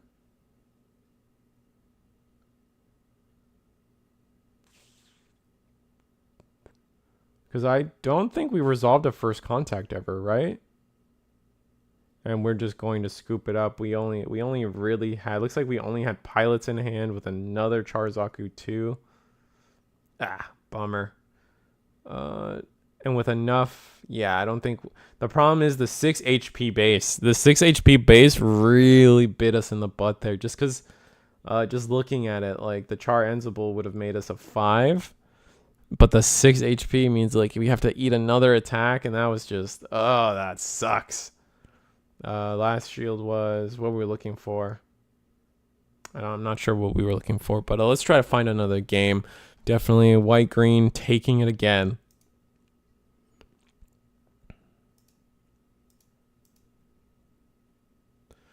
We were at table 2, so we could go back to G Shadow, June High. Maybe go table 4. This is a Wing Gundam mirror match.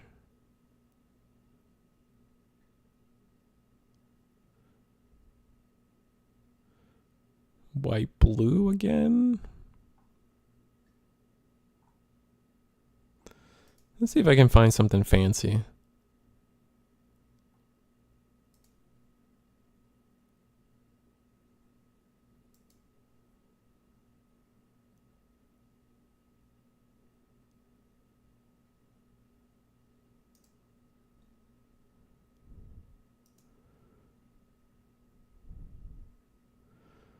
All right, more Wing Gundam goodness. Wing Gundam, definitely the most popular deck tonight. Unsurprising. I think Wing Gundam as a series is probably, at least in North America, the most popular of the Gundams. That's like most people's introduction.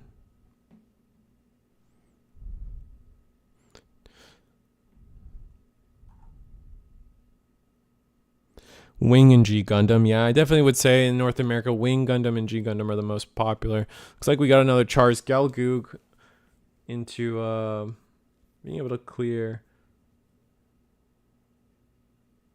Oh, our Char Gelgoog just won the game here. High maneuver, enough rush, and yeah, no, that's gonna be game. That actually ends the game here. So I gotta find us another match already. Geesh, shush, geesh, shush. Let's go to table 15. Let's see what's up here. Friend of mine getting into card games, which is fun. Oh, do we already wrap up? We wrapped up already, man.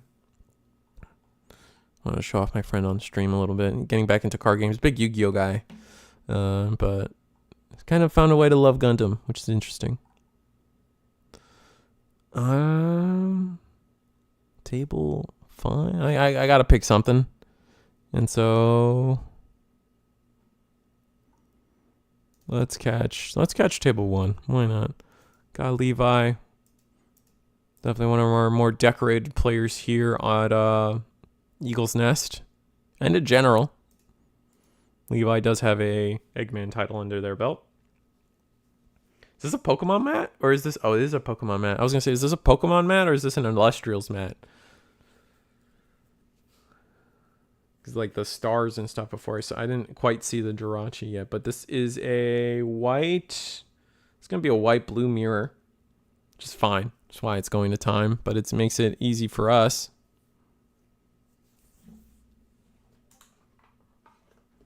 A lot of Wing Gundam tonight, guys. Like, Jesus. Like, it's kind of crazy seeing the popularity of green white. For so long, our popularity was under. For so long, it was white blue. White blue was so dominant for a while now. But now to see that we just have green white take the stage finally, and has only increased in popularity.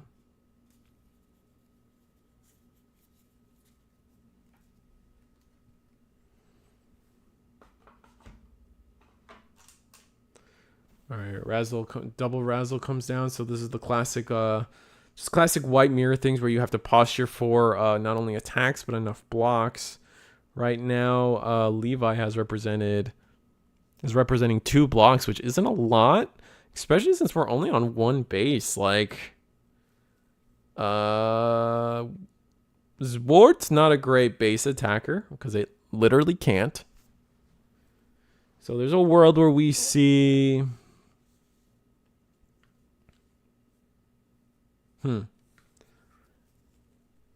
We potentially see another Amuro would be kind of gross here. Wing Gundam going in first. Wow.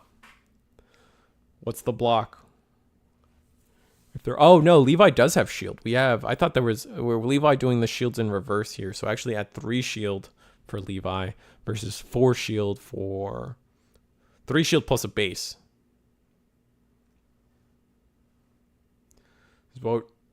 Take the block while you can. It makes absolute sense.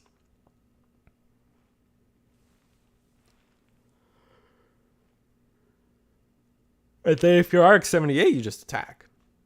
Right? There's no reason not to attack with the RX-78. You're going to repair 2. If the Lifrith blocks, you're going to repair that damage anyway. So nothing really crazy happens. You still have 2 resources, so you can you still have plenty of resources, so your Archangel can still restand your Freedom Gundam.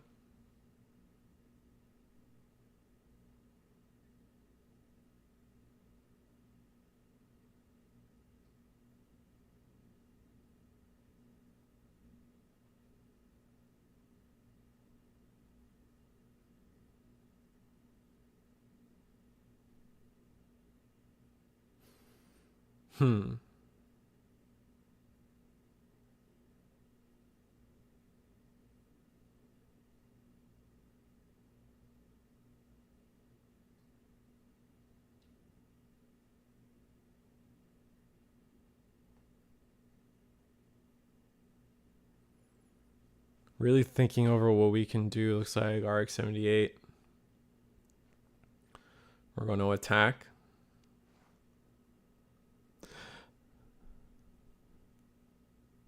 I believe aggro is still not a thing in Western. Green-white ramp is so good against blue-white when they don't have to tech into aggro cards like Perfect Strike in Asia. Perfect Strike. In Asia, there are a lot more aggro decks, really. We had a good amount of aggro decks too here in Eagle's Nest as well. It's just they ended up just getting completely, they just got walled out by blue-white. It was bad. Especially once Lifrith was a card, like they just got decimated.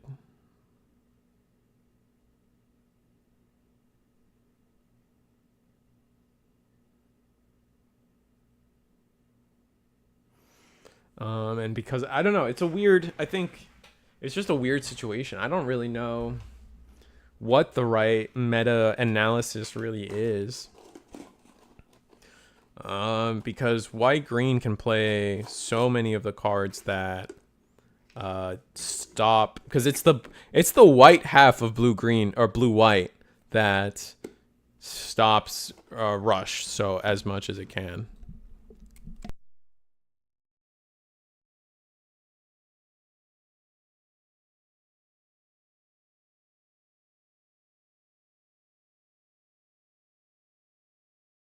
But to be fair, the game is what, a week old. Set released what, last week before that. We have not had a lot of time with these cards.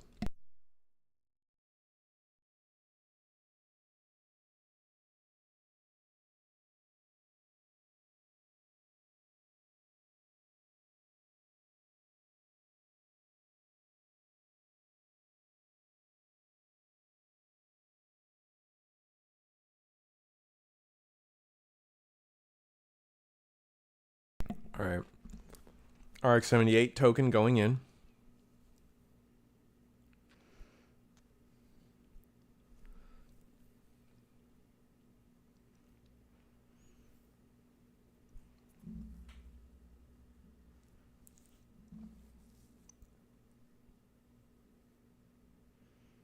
Gonna block with Zwart. That's gonna be a clean trade. 3-3. What are the names of the players? We have Levi versus Hugh. I guess I can get that on the screen a little bit for you guys. Not a big fan of.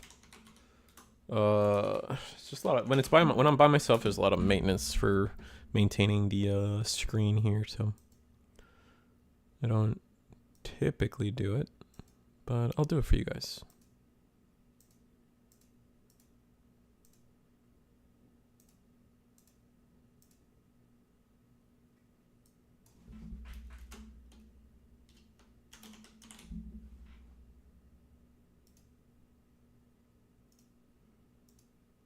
There you guys go.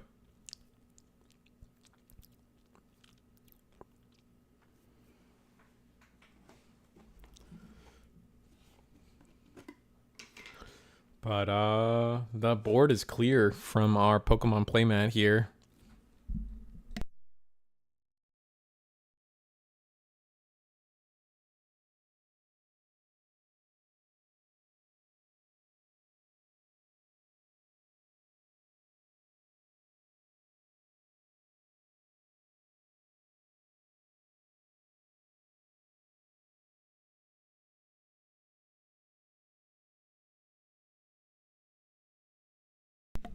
Having to pair the RX-78 with Akira is also not great, but looking to just try to get some value out. Could clear base, but probably best to clear bodies. Lifrith, blocks. Not bad. And pass, and this is going to be pretty tough here. I think Levi's going to have control going forward. Not much they can do.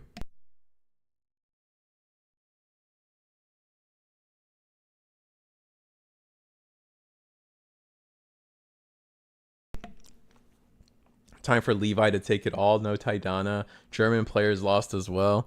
Yeah, I noticed that. Definitely, like, I'm surprised Levi's not going to Gen Con, but, you know, everybody's life is different for sure. We got a base in life, which is helpful, but not really.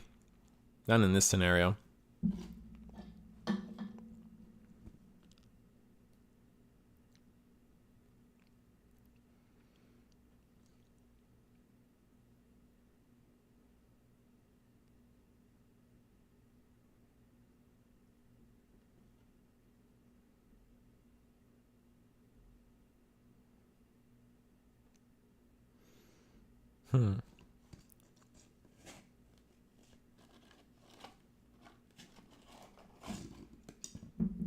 We have 10 resources. I just don't see a world where, we scooped it up. Double pilot Rozelle in the hand there. And yeah, Taidana getting the double show of resolve, I guess, is what they got off originally. 1, 2. Yeah, sometimes it's just about, yeah, and they really wanted to see that destroy. Destroy could have changed it. 1 show of resolved in shield. I feel like the mirror match, a lot of it does come down to, there is a little bit of, oh, gotta have it. But it really comes down to how many show of resolves were you able to get off. I think that's the biggest thing, right?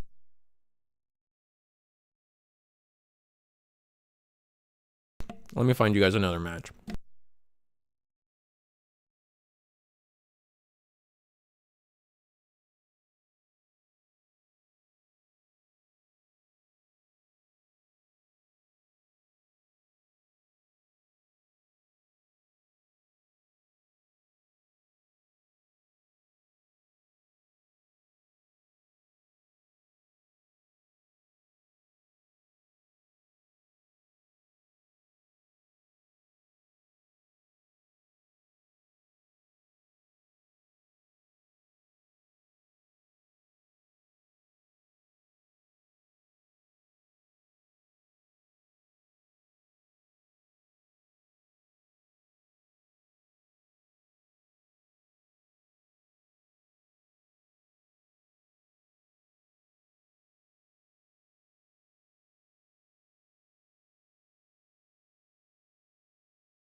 Oh, I had my mic muted the wrong way. You guys just heard me crunch the hell out of some chips. My bad. I guess I was on reverse of what I thought was muted and unmuted. My bad. But this is the classic matchup: green-white versus blue-white. See where it goes.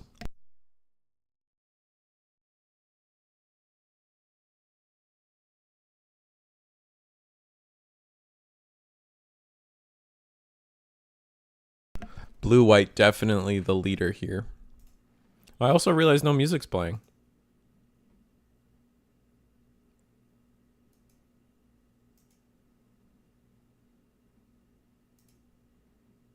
So let me get that going for you guys. My bad.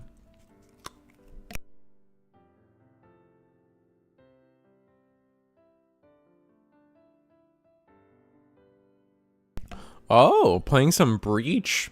Playing Breach Wing. Breach Wing? Yeah.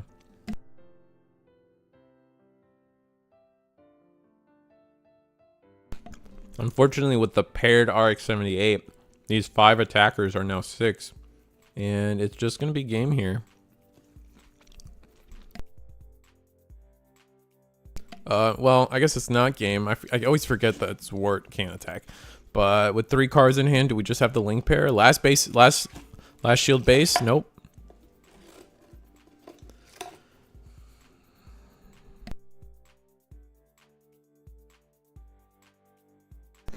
Oh, wow. Passing. But that's okay. Another Shenlong comes down. Amuro Ray.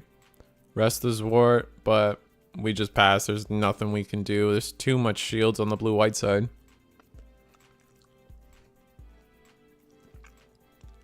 Let me in. Just got home. Yeah, Derek. It is a bump. We do start. I imagine you're West Coast. Yeah, we do start a little early for West Coast, unfortunately.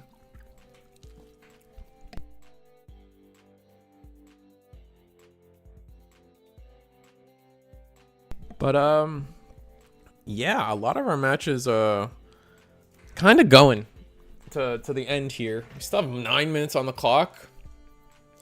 I got locals here from Gundam Wednesdays too, unfortunately. Oh wow, bummer.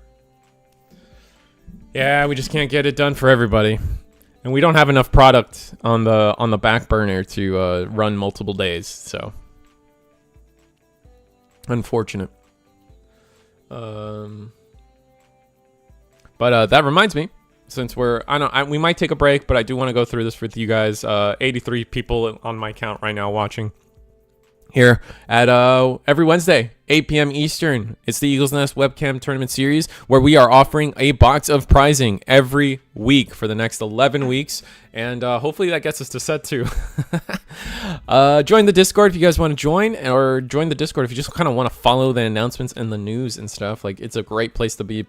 We're building a community here at Eagle's Nest. We have a great Digimon community, and we're pushing for a great Gundam community as well. You'll see, I will not be surprised when I see some of these mainstay Eagle's Nest names up there in Gen Con in terms of results. So I'm very excited to see some Eagle's Nest representation here, because I do feel like because of all the practice our players have, we have probably the strongest pool of players right now. So if you guys want to come get better at the game, it's definitely a great place to do it.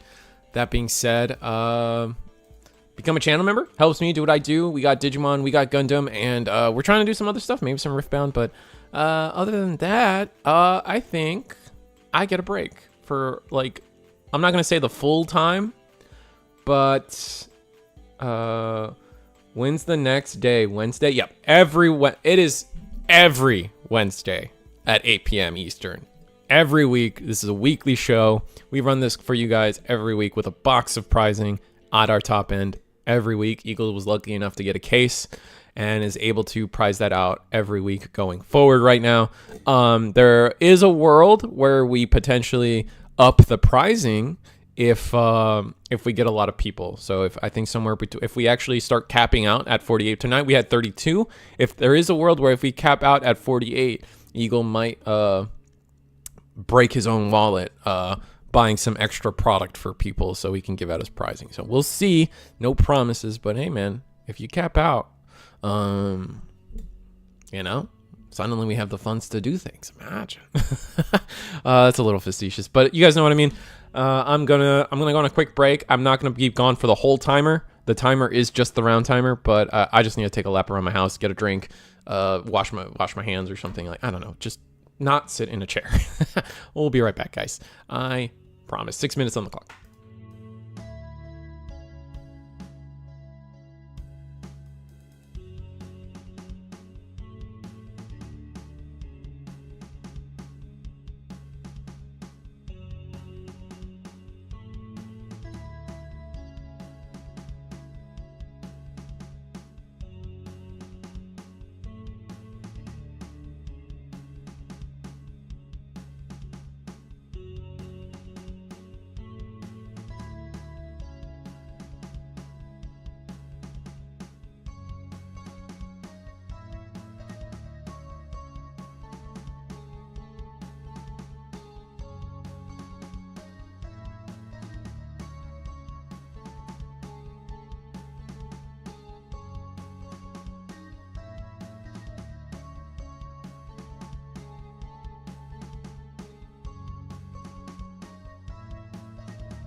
And we're back. I promised I wasn't going to be on for the whole timer, but how you guys? How you guys liking the Gundam card game so far? Where do you guys come from? You guys come from Yu-Gi-Oh? Maybe I do a poll. I'm gonna do a poll. I want to know where people came from. What should be on the poll? There's so many card games. I guess like, let's do start a poll. We'll do where did y'all come from?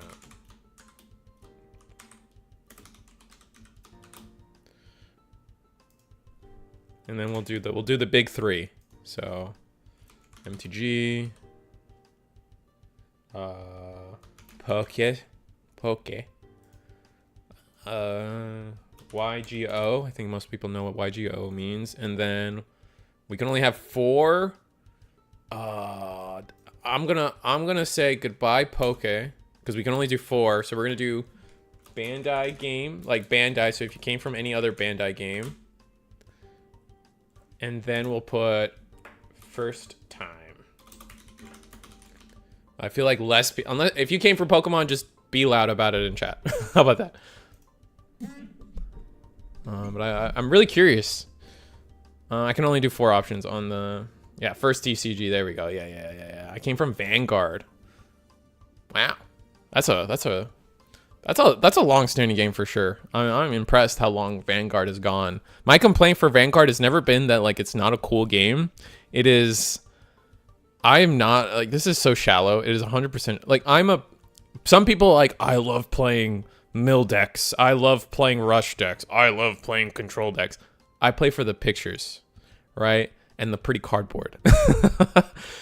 Vanguard, some of the Vanguard cards like have like saran wrap on top of it. Like you guys have like a foiling system where like you'll have normal foils like any other game does, like Magic or anything, but then for some reason some of your cards, like their foiling is just like, let's put saran wrap on top of it, and it just looks meh. Digimon did that in the beginning. I hated it. Thank God we moved away from it. Vanguard has 100%. Vanguard kills it with some of its like cool archetypes. Like if you are a Yu-Gi-Oh guy, and like, let's be real, Yu-Gi-Oh has some crazy out there archetypes too. Vanguard's just the same. It's just more of the same, in my opinion. Like, they are very similar in terms of like all the archetypes they like, all the fantasies they like hit, right? And they're always making new ones.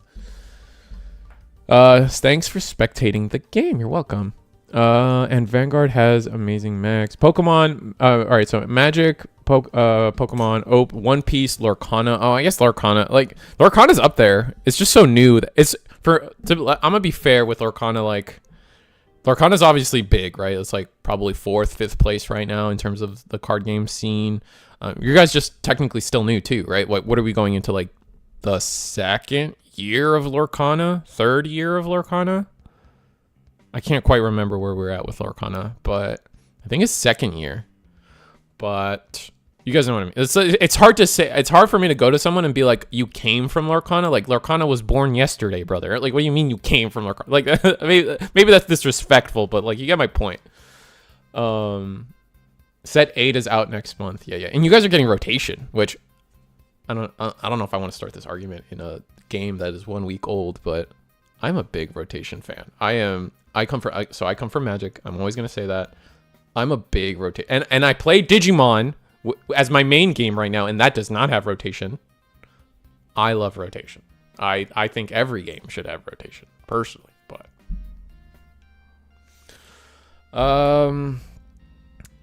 Lorcana made a huge mistake last year. They dropped the ball hard. Year 1 was insane. Then year 2, nothing and set rotation. Oh, I guess you're not a set rotation fan. I know. I apologize for my ever-standing love for rotation.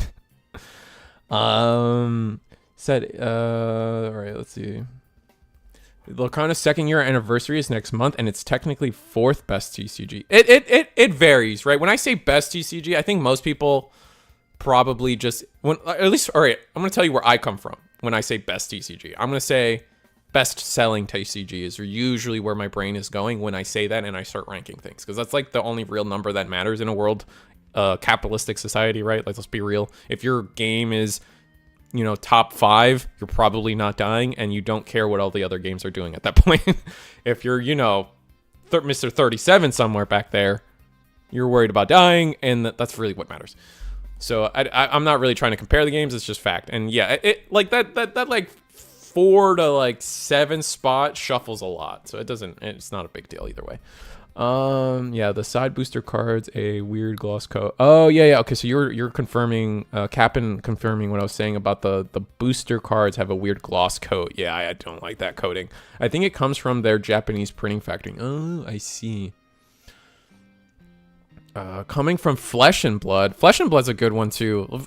Flesh and Blood, you guys are like Flesh and Blood as a game is like almost perfect, and I don't even play that game. In terms of like a competitive play that game, like, oh, I feel like Flesh and Blood is so under the radar for like so much of what they do. They do almost everything right. It feels like, they do they're a best of one. But they do pre-game. They do pre-game 1 sideboarding, and personally, I'm all Magic guy. I'm a big sideboard guy too. I love sideboard. I love rotation, and like I wish all the games would adopt that stuff. But then they'll be like, Risu, best of ones. You can't have sideboarding. It doesn't make sense. What are you gonna sideboard? Flesh and Blood does it. Flesh and Blood does it. That's all I'm saying. But I don't play Flesh and Blood just because like I don't know. It's like that. It's already like the art style for me is like Magic the Gathering, and I already play Magic, so like more Magic. It's probably like why a Yu-Gi-Oh player doesn't play Vanguard. You know what I mean? Like so it's like Also like round. I think the next round is paired, so I'm gonna be real quick with this wording. But wait, maybe it's not been paired. Maybe I'm crazy. Hold on. Let me double check pairings, and then I will. Oh, pairings have gone up. Okay, so we're gonna go to. Oh, oops. Okay, so we missed some stuff. I'm sorry. All right, too much yap. I'm sorry. If you guys are new here, you guys already know. If you guys are new here, you don't know. But if you've been here for a while, Risu can get lost in the sauce when it comes to tangents. Pretty damn bad. So we definitely missed the first few turns of this game, but it's okay. It's going to be a green-white mirror. Wow, okay. Green-white mirror, that's interesting. Let's see if I can get their names on the board here. This is going to be Junhai.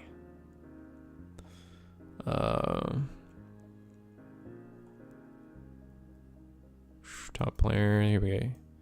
This is Domo. We're going to just do Domo for the top. Versus Junhai at the bottom. And I don't know if I'm saying that right. So if someone out there knows, definitely let me know. Junhai. I don't even know what my rant was about anymore. I just Flesh and Blood. I don't play it, but I respect the hell out of it. Yeah, I don't know where that rant was going anymore. I got lost in the sauce that I kind of dropped the ball on starting this round. My bad. All right, 30. Wow, it's been a minute too. Oh, I am just a terrible human being.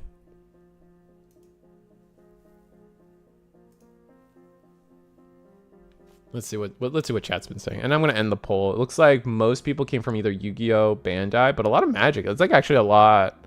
It's a lot. That was a way more even of a poll result than I thought it was gonna be.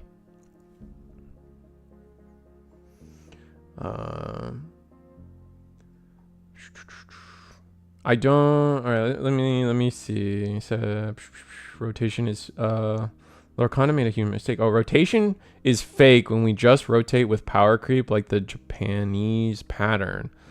I feel like I need more context as to what you mean by the Japanese pattern. Magic going to 3-year rotation and moving away from 3 set blocks has been a bump. Yes, absolutely. I thought the 3. I don't. It could just be a boomer take of ours. Let's be honest with ourselves.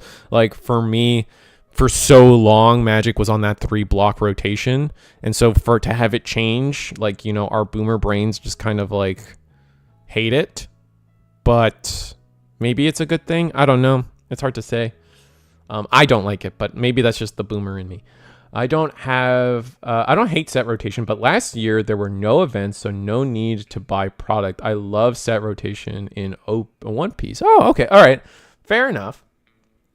That is absolutely fair. Yeah, thank you, R Cruz, even though I was a little late on it. R Cruz trying to help me out. I appreciate it, even though I was slow on it. Jesus. Flesh and Blood is arguably the best card game IMO, but it's terribly expensive and stupid difficult, so it's hard to get people into. Yeah, the expensive part, 100%. I don't like how expensive Flesh and Blood is, for sure. That's definitely a con.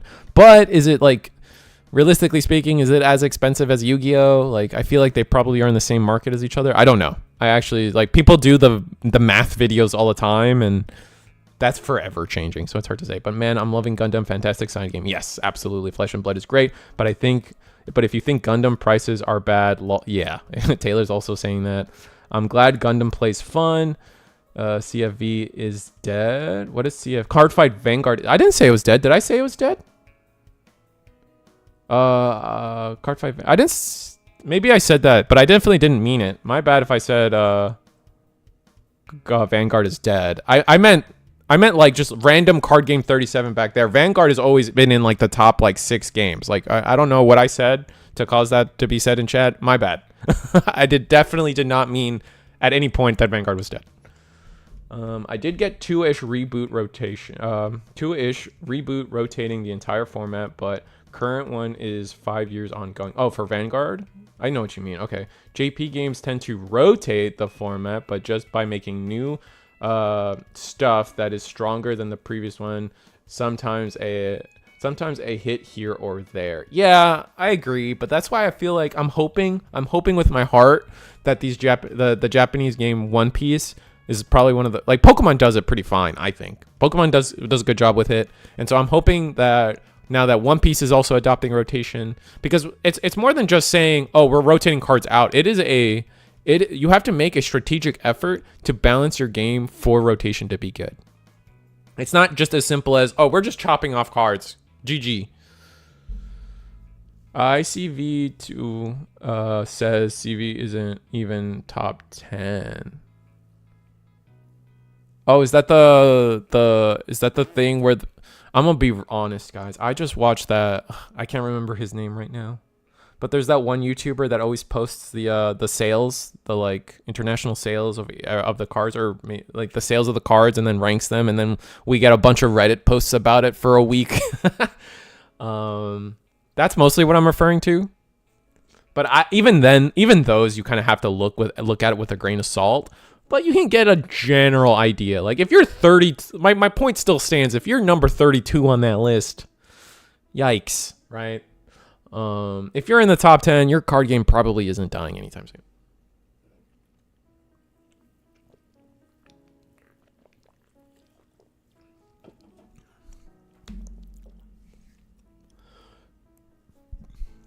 Pokemon exists. That's also fair. Pokemon existing in its own solar system because they just print, no matter what they do, kind of prints money. That's a fair statement. That's just kind of true.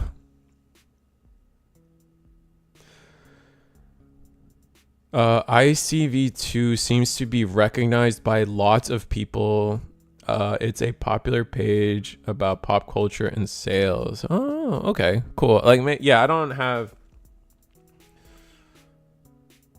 I appreciate the info for sure. I don't know what else I'm gonna say about that. But I will say that like that stuff is always supposed to be. I try to be healthy with that kind of data in terms of always take those things with a grain of salt. Be careful. Like things could go. Like things don't always like aren't one for one. There's a story behind every number, and so I'm like, I look at it in terms of generalities. The big 3 in card games are the big 3, not because they're flat number of sales. It's more about the consistency of being the top 3 for decades at this point, right? Like that is why they're the top 3, not because any individual season is one way or the other, right? Like it's little things, it's patterns, it's theory, but it's never to be taken as gospel. So that's how I look at it anyway. Definitely fun YouTube video content though, 100%. You can definitely, ignite some fan bases with that stuff. Strike Dagger coming down. If you guys have been following for the past couple weeks, Strike Dagger has been slowly rotated. It felt like Strike Dagger had been rotated out of most deck lists. And here we are seeing quite a few different cards here from the Exia playmat. Going to attack with Bird into Shield. But it definitely looks like Junhai is going to be on the ropes here. We do have a full turn ahead of us. Oh, just resting full man mode. Ugh. Ugh. Full board clear into a Zwart. That's intense. 3 shields left from Domo. So a link pair would win Junhai the game. That value on that Wing Zero was disgusting. I did not predict a Wing Zero to come down like that. Zwart to block the Bird. And pass, because we have no cards in hand. Ooh. I mean, if we just have another Wing Zero, we send it, right? Lifrith.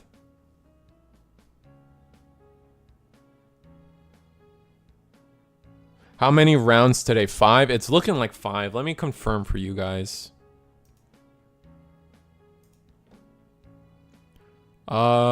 It's looking like potentially 5.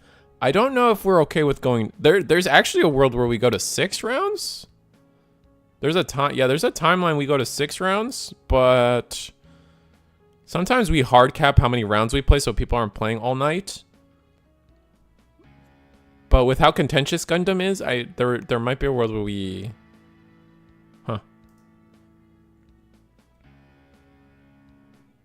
And yeah, Junhai winning the game there. Sorry I missed the beginning of that game. But,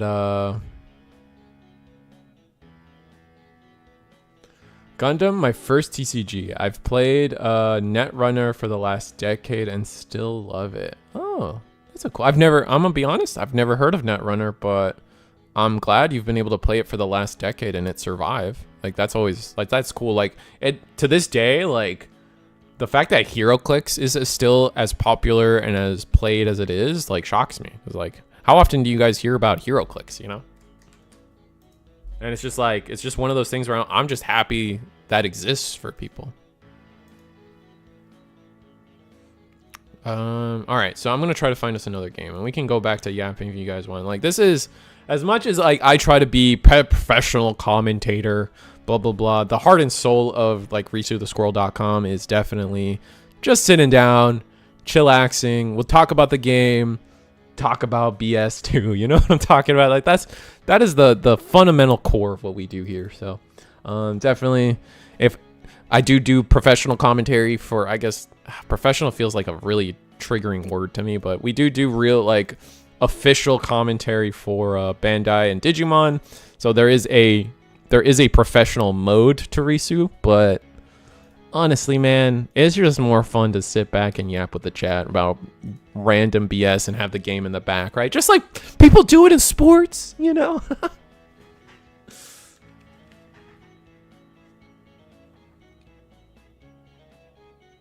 Looks like we got a pretty healthy game here. 5 shields left for G-Shadow. G-Shadow at the top, Levi at the bottom. Let's see where this goes.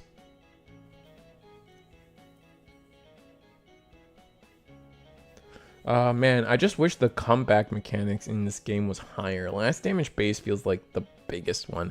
I think in the future, I definitely see a world where we start seeing a little bit more. We start seeing more. What's the word I'm looking for? We start to see more. Oh, I'm losing my mind. We start to see more burst effects on cards. Like, we're definitely gonna see a world where Gundams have burst effects. I would not be surprised if we see, like, I mean, you guys remember One Piece, right? Like there's a lot of like I made the poll. A lot of you came from Gundam games, so I imagine a chunk of you are coming from One Piece, and you know, yellow's a thing, right? So you know, burst triggers. I feel like burst triggers are definitely going to be more frequent in the future, and there is something like as a Digimon player, I will say the fact that you can just swing into the shields for free, and like a Gundam is basically a dead shield most of the time, feels weird. Oh, you want burst on units too? Yeah, I see it happening. I mean, One Piece, we might traumatize the One Piece players with it, but I think it's gonna happen.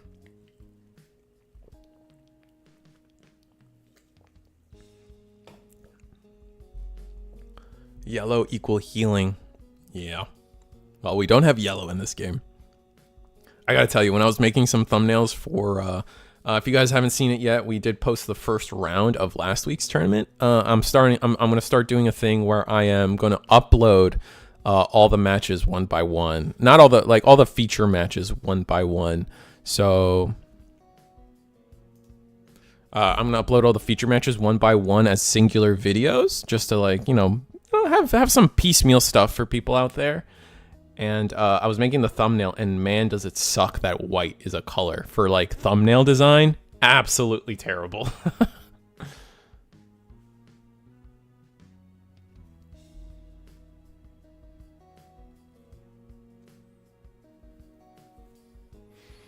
Looks like Levi just has the lead once again here. Board control.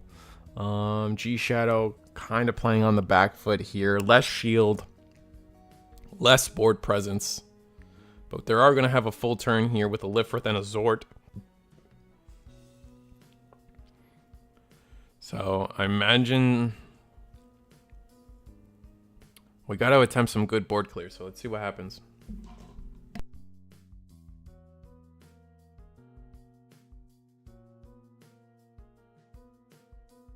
Really? Purple will be only starter deck? That's so funny. I didn't know that.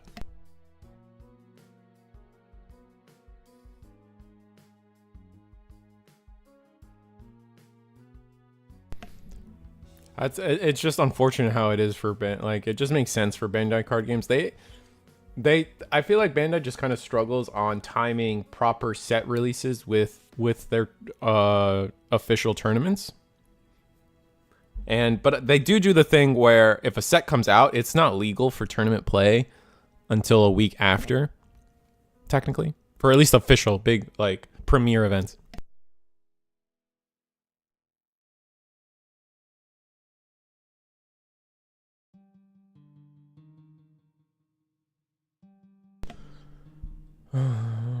Evolutions and hand traps are gonna be a thing one day. I could see an evolution. Like right now, the only like mode change we have is like, right? Yeah, unicorn into destroy is the only real like mode change we have in this game. But I definitely see a world where they introduce a mechanic where like you're just like literally digivolving or evolving if you come from Pokemon, mutate if you come from Magic. I don't know, XCs if you come from Yu-Gi-Oh, stacking cards in Yu-Gi-Oh. You guys are used to it by now. I'm ready for STO8. Exia ult 100%, homie. Oh man, I'm hyped for Exia. Like I wanted to be hyped for Wing, like, but my heart just goes to Exia. Or not even Exia, just Double O. Like when people ask me, "Hey, I've never watched Gundam before, but the card game's coming out. Which of the animes do you recommend?" I think personally, regardless of what what your favorite Gundam is, I think when I answer that question for somebody, it's always Double O. I think Double O is the perfect encapsulation of what Gundam is as a franchise. The only thing Gundam 00 is missing is like interplanetary space battle, right? We have like Earth to Moon space battle, but we don't have like, you know, Earth to Mars, right? So we're missing that. But other than that, we have the politics, we have the band of boys, we have the revolution of army technology going back and forth and pitting a technology scientists with scientists. Like it is such a cool, like, you know, different nation. Like it encapsulates pretty much everything Gundam is, regardless if you feel like it's the best one or not. I think it's the best one someone should start with.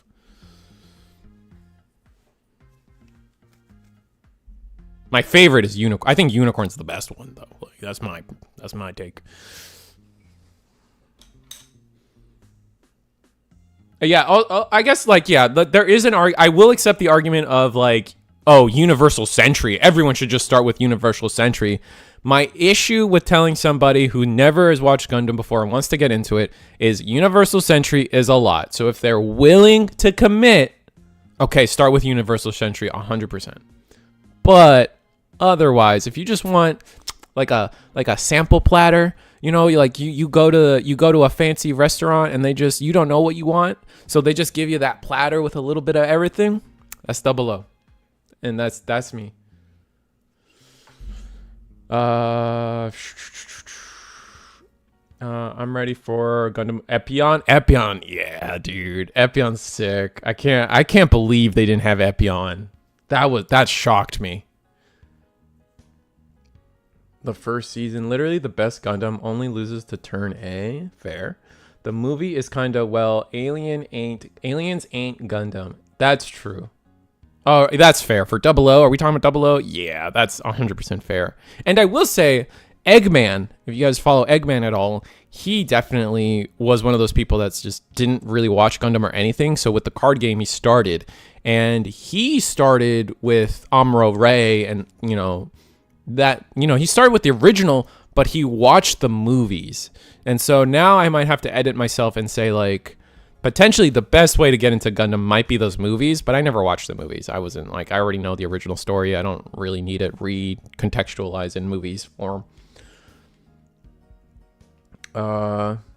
Making us wait for G Gundam is criminal. 100%, man. I want to...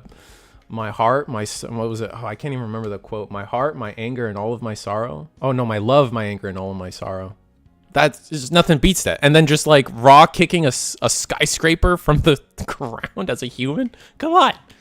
G Gundam was great. The 3 movies are fine. For sure.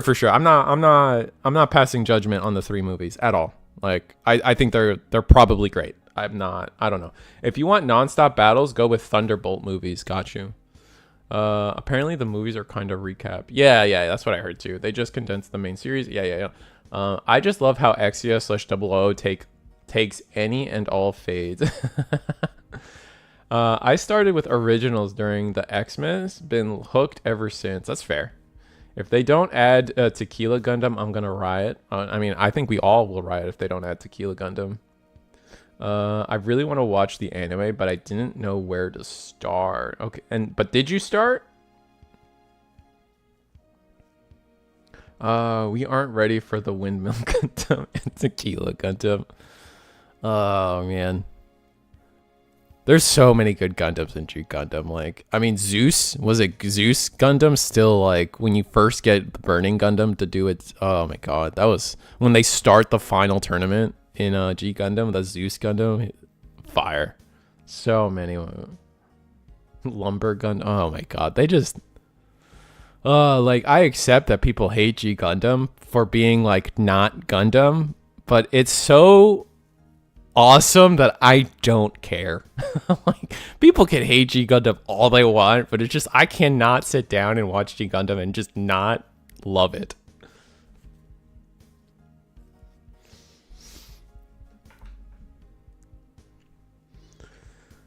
I wanna know what mechanics come with purple. So far we know with purple is that they're gonna be a self-damage type of unit color so far. So they're gonna say things like, if this unit is damaged, gain first strike, stuff like that. As far as we know, that's what it's gonna be like so far. I tried the first season, but well, it looks so damn. I just can't. Guess I will check out the movies. Yeah, the movies is a good spot. Like I said, Mike, for people like in your space, I definitely always recommend G Gun or Double O. Double O is such a like the to me the starting place. I can't believe they had satellites make a ring around planet. Yeah. And then just imagine clotheslining someone with them. Like the fact that they did that. Oh my god. Had a ring around the planet and then just the homie just said, I'm gonna use this as leverage. Oh, just close somebody with a rope, the ropes around the planet. I got into Gunpla and then started watching Unicorn. Universal Century, sorry. I'm like supposed to start Unicorn. Oh my god. Unicorn's so good. I think Unicorn is probably the best. It's not my favorite like Gundam models. Like Unicorn's sick, Banshee's sick, but I'm not like a big like an either of them, right? It was just a good anime, man. It was so good. Unicorn was so good. Like my favorite Gundam is like Destiny Gundam, right? Stuff like that. My favorite team is Double O. Like, there's just so much to like, but Unicorn's so good. Oh, perfect. Then I will go with Double O. Yeah, I don't think you'll regret it, Mike. Double O, everyone coping Char's style with Trans Am. True. Very true. 3 times faster and you're red, huh? Sure, buddy. Caught him.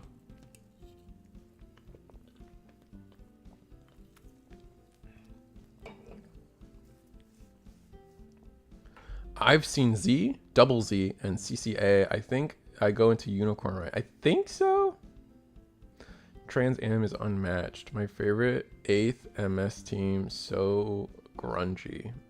That's fair. That's a good one too.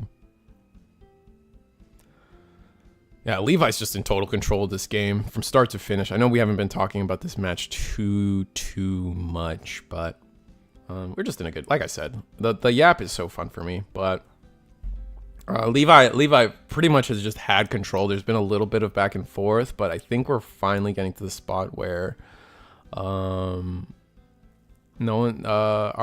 G Shadow's not going to be able to keep up anymore. Levi is on 2 cards though, so there might be a place. 2 shield left though. It's gonna be tight, so we really can't afford to miss. Here's a lot of okay, destroy, Benager, okay, destroy, Benager, double blocker, but none of these attacks are good. Rest the L strike, clear the Roselle. Gonna have 4 damage on the destroy. And just 2 for Lifrith. Yeah, that's... I mean... And Amuro gets us there.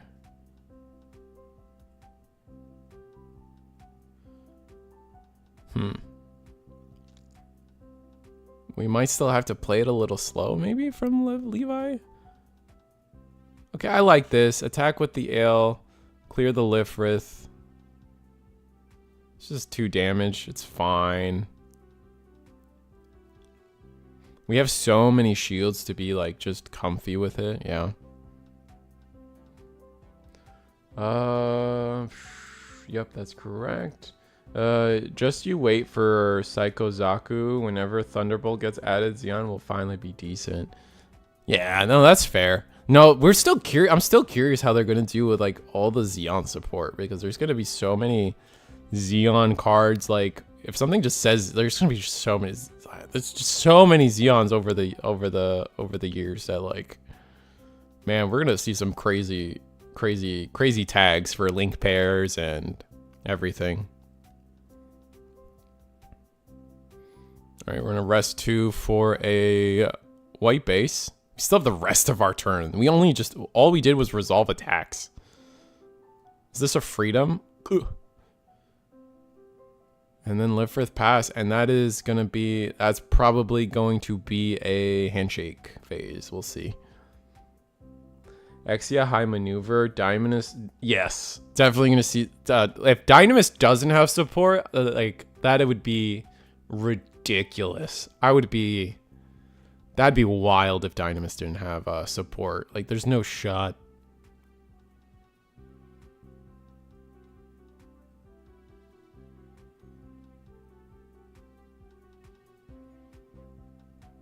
And then I forget what it's called, but in the season 2, the upgraded Dynamis, always forget what it's called, but then it has the bits, and then you can make the shield bits like, oh, on deploy, make 2 shield bits or something, and they have blocker.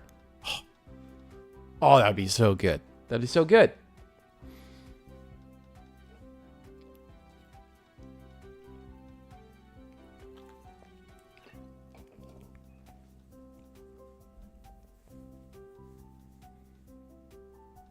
What's funny is, like, there's the orange jet Gundam, but I don't know. I remember the pilot's name more than I remember the Gundam's name, because it's Hallelujah. Hallelujah is the pilot's name for that one.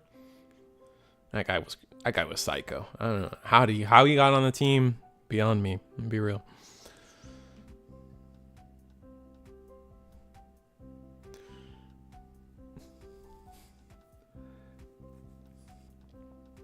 Alright, so we get a Liftfrith with a Banagher Link. And it's Liftfrith with a Banagher Link and Prey.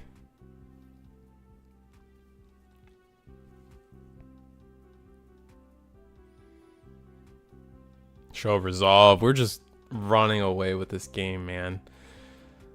I definitely see a world where we just, swing 1. It's a Kira pilot. It just doesn't matter. We have more attacks than we need. Yep, we're gonna swing, and we're just gonna, I think we're just gonna say choose not to block, right? Like, it's just die. That's unfortunate for G Shadow. It was just a tough time. What were they look? It looks like all their pilots were at the bottom of the deck. Oh, that's rough. The consistency bit of Gundam is still kind of rough, but it gets rough. Yeah, all the Banagher stuff. We saw all our Banagher pilots, but not seeing Amuro really helps the back and forth of these games. Being able to rest a guy, attack into that guy. There's a lot of things that could do a lot there. Hallelujah Hapsim with Breach 6. You could do that. How many rounds? Was it 5? We're definitely going into round 5. 100% round 5 is happening. I just need to double check if we're getting 6 rounds. There was the potential for 6, but sometimes we cap. No, never mind. We are guaranteed only 5 rounds tonight. We have Junhai versus Levi is going to be our finals.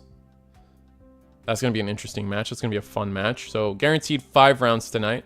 Let me get some of my graphics right. They're not even graphics. They're just text on the screen. You guys know what I'm talking about. But yeah, we got 3 minutes left on the clock.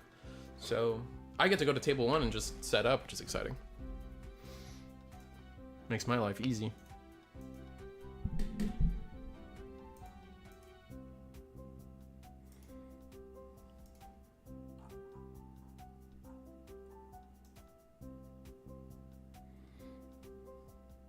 Yeah, there's a couple tables still going, but I don't feel like I need to. Just a reminder too, guys, if you guys are players in tonight's tournament, you guys are also free to muted. While muted, you can spectate other tables. That's allowed for our tournament entries. Or people playing in the tournament. You're allowed to spectate whatever table you want. You just got to be. And we also ask that if I'm streaming that table, do not step in, because we just bandwidth. You know, we want to make things look pretty. So we try to be respectful of the stream, and also don't like mute it. Like, mute is the most important thing. Even if you see a misplay or an illegal action, zip it. Not allowed to say anything. Only watch. Let's see. I'm just setting up things on the background, by the way. I'm not doing anything too crazy. I'm just setting up for table 1. Since we know we are going into our final round. There was a world where we were potentially going to hit round 6 because of, but the down pair ended up losing. So, coming from Magic, not being able to get mana screwed in Gundam feels great, right, man? Like, I love that. I love that. Like, so One Piece has it, Gundam has it. What else? I think technically Force of Will has it. I don't remember how Force of Will does it. I know they have like their mana deck. Riftbound has it. Technically all the online games have it as well. Like Hearthstone started it. Like everyone likes to be like, oh, Bandai's so genius for Dawn. Well, Dawn actually has like extra use, which is nice, where Resources doesn't. But like this whole like guaranteed mana a turn, that started in Hearthstone. Lorcana, kinda. It's kind of like still land, but like Lorcana's weird. But it's not the first game to do it that way either. Wasn't like Duel Masters like that? Kaijudo. Duel Masters and Kaijudo are the same thing, right? Looks like our last round just might have gotten paired. So we are going to go quickly into our final round.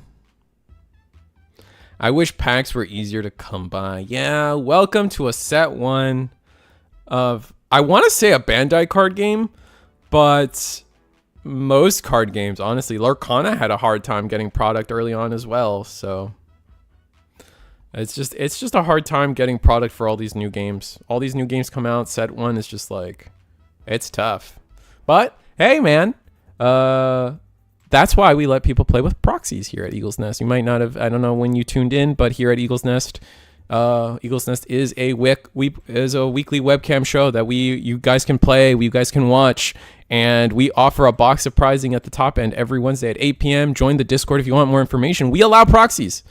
And why do we allow proxies? Because it's hard to get cards, man. Cards are expensive. It's hard to get cards. We don't want to gatekeep people, and we want people to be able to practice. And I think allowing proxies really enables people to fully practice this game so they can go into the premier tournaments. They can go to their locals where you have to play with the real cards and, succeed. And that's what we want. And that's why we have fun here. Remember, and that's really what it is here, is just, it's kind of just fun first. Well, it's fun first with a competitive edge because we got top players here. Even in Digimon, we have top players that participate in Eagles Nest that top those events. And here we have Levi, we're going to see it in the final table here. They won the Eggman event. Taidana frequently plays here. Did really well in the Eggman event as well. So we got names, man. We got names. Yeah, I tell everyone Gundam. Yes, same. I tell people Gundam plays exactly like Hearthstone with a little bit of that juice that we call counter timing, or what's it called in this game? Action timing. Casual try. There we go. That's a good one. I like that. Casual tryhards. That's a good one. So I'm going to get the gameplay set up on the side here. Looks like everyone's already touched up quite nicely. We got Levi versus Junhai. Let's see if I can get their names up on the screen. Junhai. Does he capitalize the H? No. Do they capitalize the H? Bam.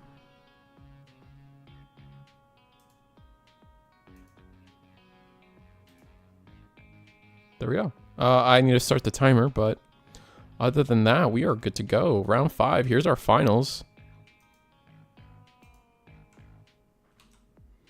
34 minutes and 20 seconds on the clock starting now. Gonna be a second or two off on the timer, but it's gonna be interesting. Duel Masters was designed, but I always tell people, so this is a side note before we really get into the game and like kind of finishing up previous yap.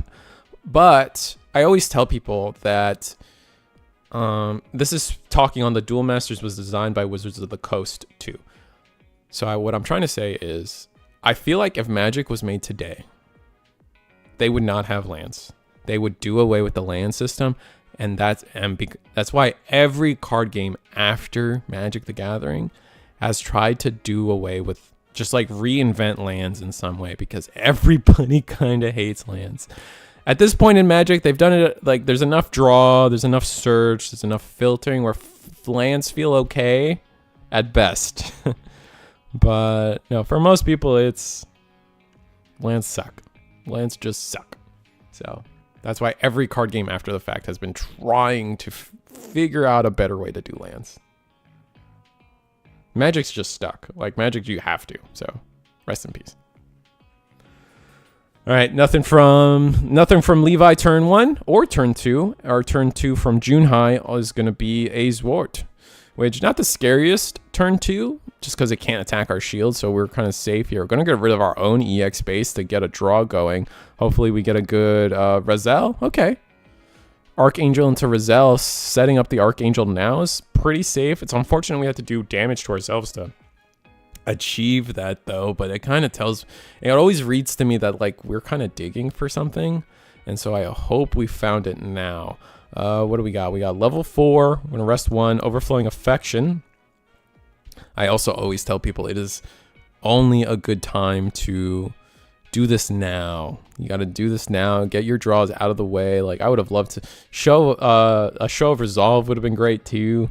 If you don't have a lot to do with these turns, do your draws early. Get them out of the way. Don't do them late game. 100%. I don't think people should be doing them late game. It's so much of your turn gone. Obviously, you don't always have the choice, and it is what it is. But we are going to attack. This should just get blocked by a Zwart. Oh, gonna let the EX base go. Oh, I get it. We're not gonna. We know we can trade with the Zwart anyway. And we might not even trade with the Zwart, but...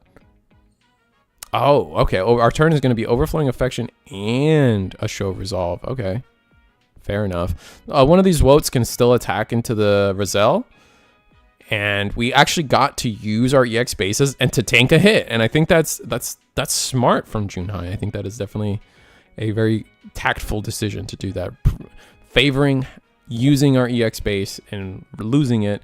Oh, and then we finally revealed that we are on the green we are white-green into this final. So it's not a mirror match in this finals. This is blue-white versus green-white. Again, we've said it a million times. We're going to keep saying it over the weeks, honestly. I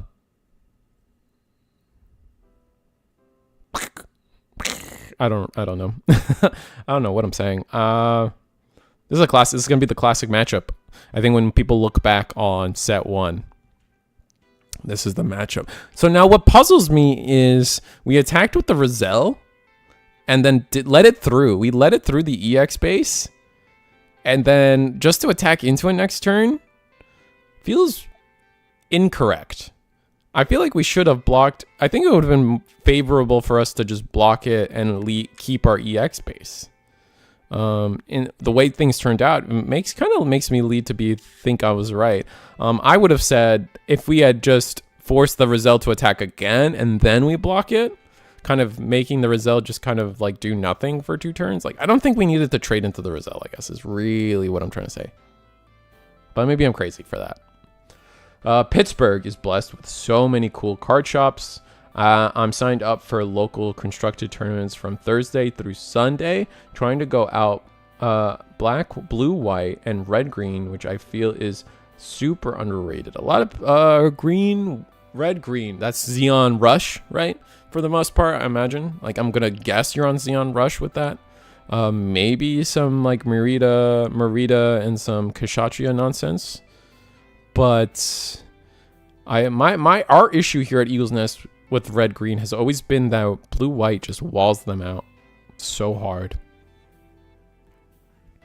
Also, Junhai being able to quickly respond. I didn't talk about it, but Junhai being able to respond back-to-back turns with some impressive, just really good stuff. Like we're like the perfect strike, or not the Health Scythe link pair along with the Wing Zero link pair.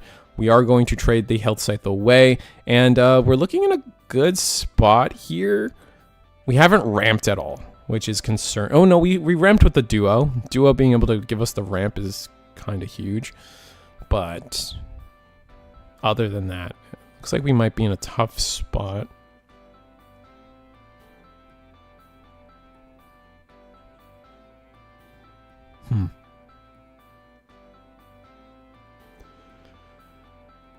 All right, Overflowing Affection. Start off our turn. Got to discard one. Looks like we're going to discard a Sword, which makes sense because now we're getting into the late game. Wing Zero is going to be so disgusting.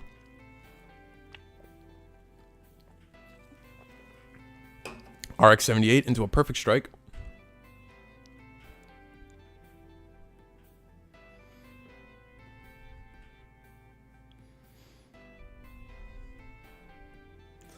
Overflowing Affection, draw 2. So getting our own draws now. Trying to see if we can get into a... Would this be a good Wing Zero board? I don't know.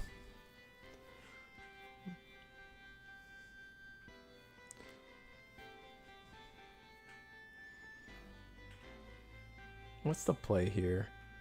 Do we attack base? Oh, we're going to attack over the RX-78. I do like that play. Oh, hitting a base. That's tough. That's a really good base to hit into. Oh, no. Gonna be able to start our turn with a token? Like, next turn, Levi can just say, oh, okay, Perfect Strike into your Wing Zero. Or, sorry, I keep saying Wing Zero. Into the wing. Okay, at least we back it up with a Lifrith and then a base. Okay. Junhai is low on shield, but both players on the similar shield counts, actually. But now Levi can say attack into your Wing Zero or Wing Gundam, and then use 2 white base and RX-78 3/3 token, and then play out the rest of our turn maybe, or we might have some other. We've discarded double Archangel from on Levi's side of things. That's tough.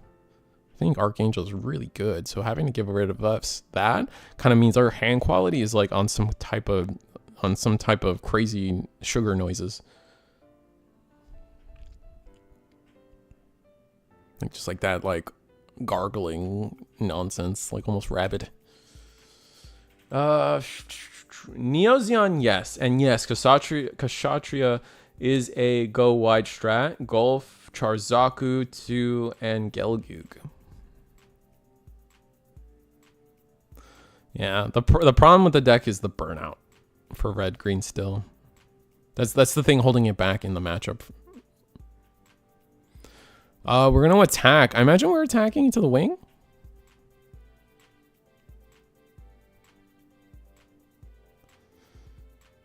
Do we block? I think we're debating blocking with Lifrith. We do. 2 damage on the Perfect Strike. Doesn't feel great, but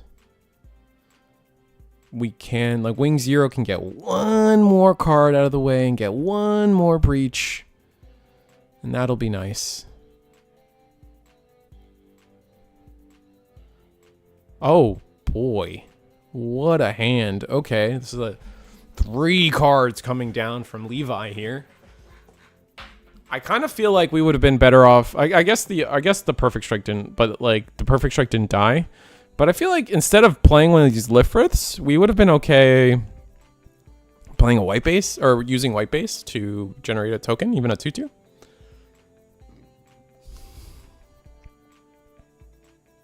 Sorry, I keep burping. I'm sorry. That's gross. All right, Wing Zero into anything. It doesn't really matter. It clears the base, clears another card. That's really all we were looking for. Ugh.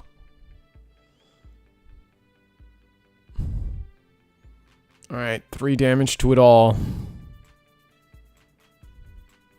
Now Zwot comes down.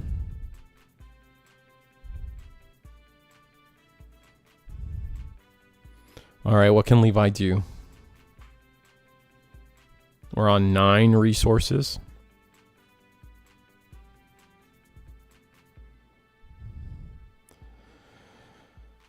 We're going to have to see. We've already resolved a good amount of our overflowing affections. Base. All right, Archangel. So we drew into 3 of our Archangels. Wow. Impressive. I think Levi's on 3 shields left, which ties him up with Junhai.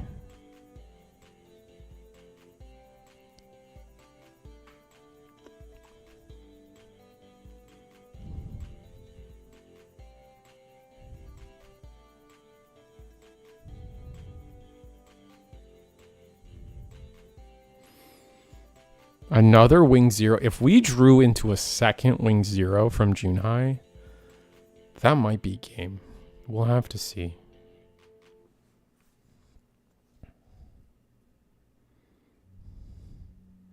And at any point, this Death Scythe could get a duo pilot if that happens. Oh, okay. So rest is Woat. And now we're trying to get aggressive. Interesting. Okay. We still have the rest of our turn to play with. We have an Archangel to restand. Oh, that's a lot. Ale Strike, Perfect Strike. We're just trying to race.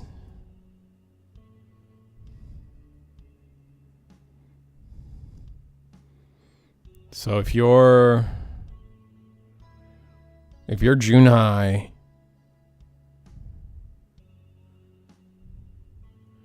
if your Junhai is what? Zwart goes into the Perfect Strike. All right, clear base.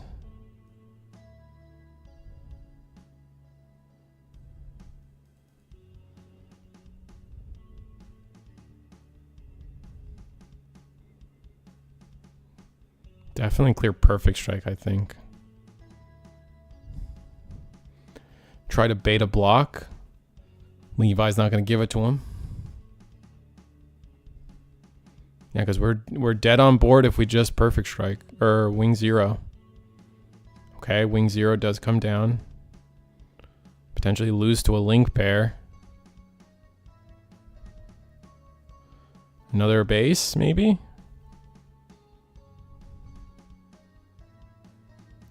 Swing at life. Kira pilot. Oh, we just lost.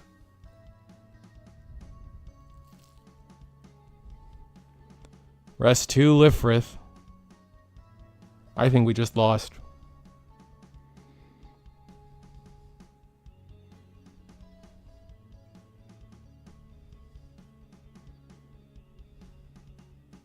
That's 5. That's a bounce. That's going to be game. Levi takes the whole thing. Base? No. Base?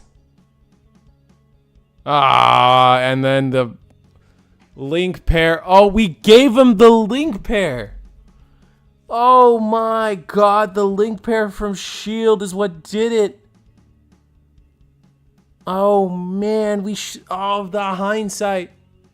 The last card, Overflowing Affection. All we had to do was not attack with the Health Scythe. No, that's not true. That's not true. We needed to attack with the Health Scythe to have it that turn. Oh, that's crazy. Oh, that's so intense. Not seeing duo. Oh my god, that's so wild. Yeah, Levi taking another one, everybody. Levi definitely showing that they're the most practiced. One of the most practiced. I think Taidana and him, they go back and forth, but proving it tonight that we are first place, Levi, and yeah, man, that was a sick run. That was a sick tournament run. I'm glad we had I think we almost peaked at 100 viewers today. That's exciting. The disrespect from who? From what? Did someone disrespect somebody? I don't think I did. Did I? I didn't mean to. If I did. Oh, Becker. Oh no, you're up there too, Becker. I'm sorry. Because you're killing it too. I just I have physically talked to Levi and Taidata before at this point, so I have him in my brain. Oh, okay. I'm glad. I have a hard time reading sarcasm. I will admit that at any point. But that being said, I'm glad you guys came out. It was a fun show. If you guys are looking for more, every Wednesday, 8 p.m. Eastern, here, join the Discord, Eagle's Nest. I know pricing is hard to, I know product is hard to get, so why not try to win it? You guys don't have product yet? Here's the place to win it, because we allow proxies.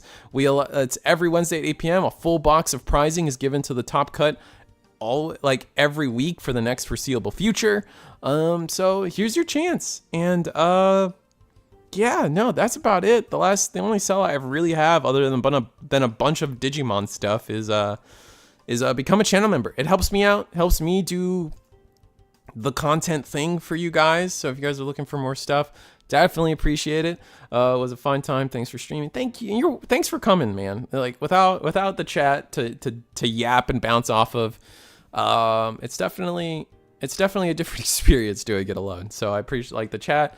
You guys are part of the stream as much as I am. So that being said, any last things? Yeah, next week, tune in for, definitely Gen Con's going to be exciting. Definitely going to have a lot to yap about next week with the Gen Con results. That'll be a fun yap with everybody. Eagle will be back next week. Eagle obviously in Gen Con. Go say hi to Eagle while at Gen Con. I couldn't go, but definitely look out for that. And then, oh, I hate this game. It's too hard. Oh, you were so close, Junhai. You were just so close. You just needed to a slightly better defensive beginning, and you would have been cooking. I think Junhai, I think your mistake might have been funny enough, your mistake might have been that one turn. You had Zwart out. They attacked. You had double Zwart? You had Zwart out, and then you let them take your EX base. And I feel like that might have been it. That might have been the one play that lost you the game. I think you should have just blocked the Roselle instead of letting your EX base get consumed. So, but no, you played that. Other than that, that was the only nitpick I could have had for your entire run there. It was so stupid close. Hey, I want to maybe get into next week's Gundam tournament. In the Discord. Do I just wait for some? Yes, Walnuts. So the way it works here, I guess we haven't really fully actually explained it. So here at Eagle's Nest, it's every week at Wednesday, 8 p.m. So just keep an eye out on that. In the announcements channel, we make the Limitless link every week. So expect in the next couple of days, probably Friday-ish, or Saturday-ish, Eagle will post all the Limitless links for the week on the announcements channel. So just keep in touch. You'll get pinged as long as you have the right roles. Just keep track of the announcements channel. You'll see the new Limitless link for next Wednesday, and then you just sign up from there. So just keep your eyes out. Those links haven't gone out just because they haven't been made, and we're not trying to be secret or weird about it. So yeah, Walnuts. That's the. I probably over-explained, but I hope you understood what I meant. Okay, and webcam locals are paid. Yes, so I think it's a $10 entry. Let me see. Someone in chat could probably tell me to. It's a $10 entry. All the instructions will be on the Limitless link. So what you can do is right now in the description, today's Limitless link is there. So click on that Limitless link, and that will get you a lot of questions answered in terms of how things are done. You'll just have to wait for the real tournament link for next week, right? But the same link, all the rules are in the link below. You can always ask questions in the Discord. Honestly, that is always going to be the best way to get your question answered, is just asking in the Discord, because I'm dumb. TLDR. Junhai says, maybe. I wanted to let him have to in case he played something wild, because he still had resources standing. That's fair. Yeah, that's fair. Resolving the attacks first and then trying to play off of that. But yeah, it's like when you like you're definitely in hindsight, because like I was even there thinking like, oh, this makes it so he takes the EX base. That means when he plays his next, if he plays a shield, he doesn't have to go kind of neg on life. And I even like I talked you up, and then in hindsight, I'm like, oh, maybe he should have just blocked. Uh-oh. So for sure, like it's one of those like hindsight things. Absolutely. Okay, and the webcam looks. I guess it is doable. If you think it's doable, man. I mean, that's on you. If otherwise, you can just come and hang out in the stream again. I don't mind, but it's definitely a fun time to be able to play. And anything else? Any last questions, chat, before I go away? Gonna give it like 10 seconds. I know there's a delay. Excuse me. But excuse me. I'm sorry. Been burping a lot today. Anyway, that's it, guys. Have a wonderful time. Have a wonderful night. I hope I made your guys' day better, because you certainly made mine better. And good night. We're out. It's night. See you guys next week, Wednesday. Catch me for Digimon if you guys are interested in a different card game and or are also Digimon fans. We do both. See you guys.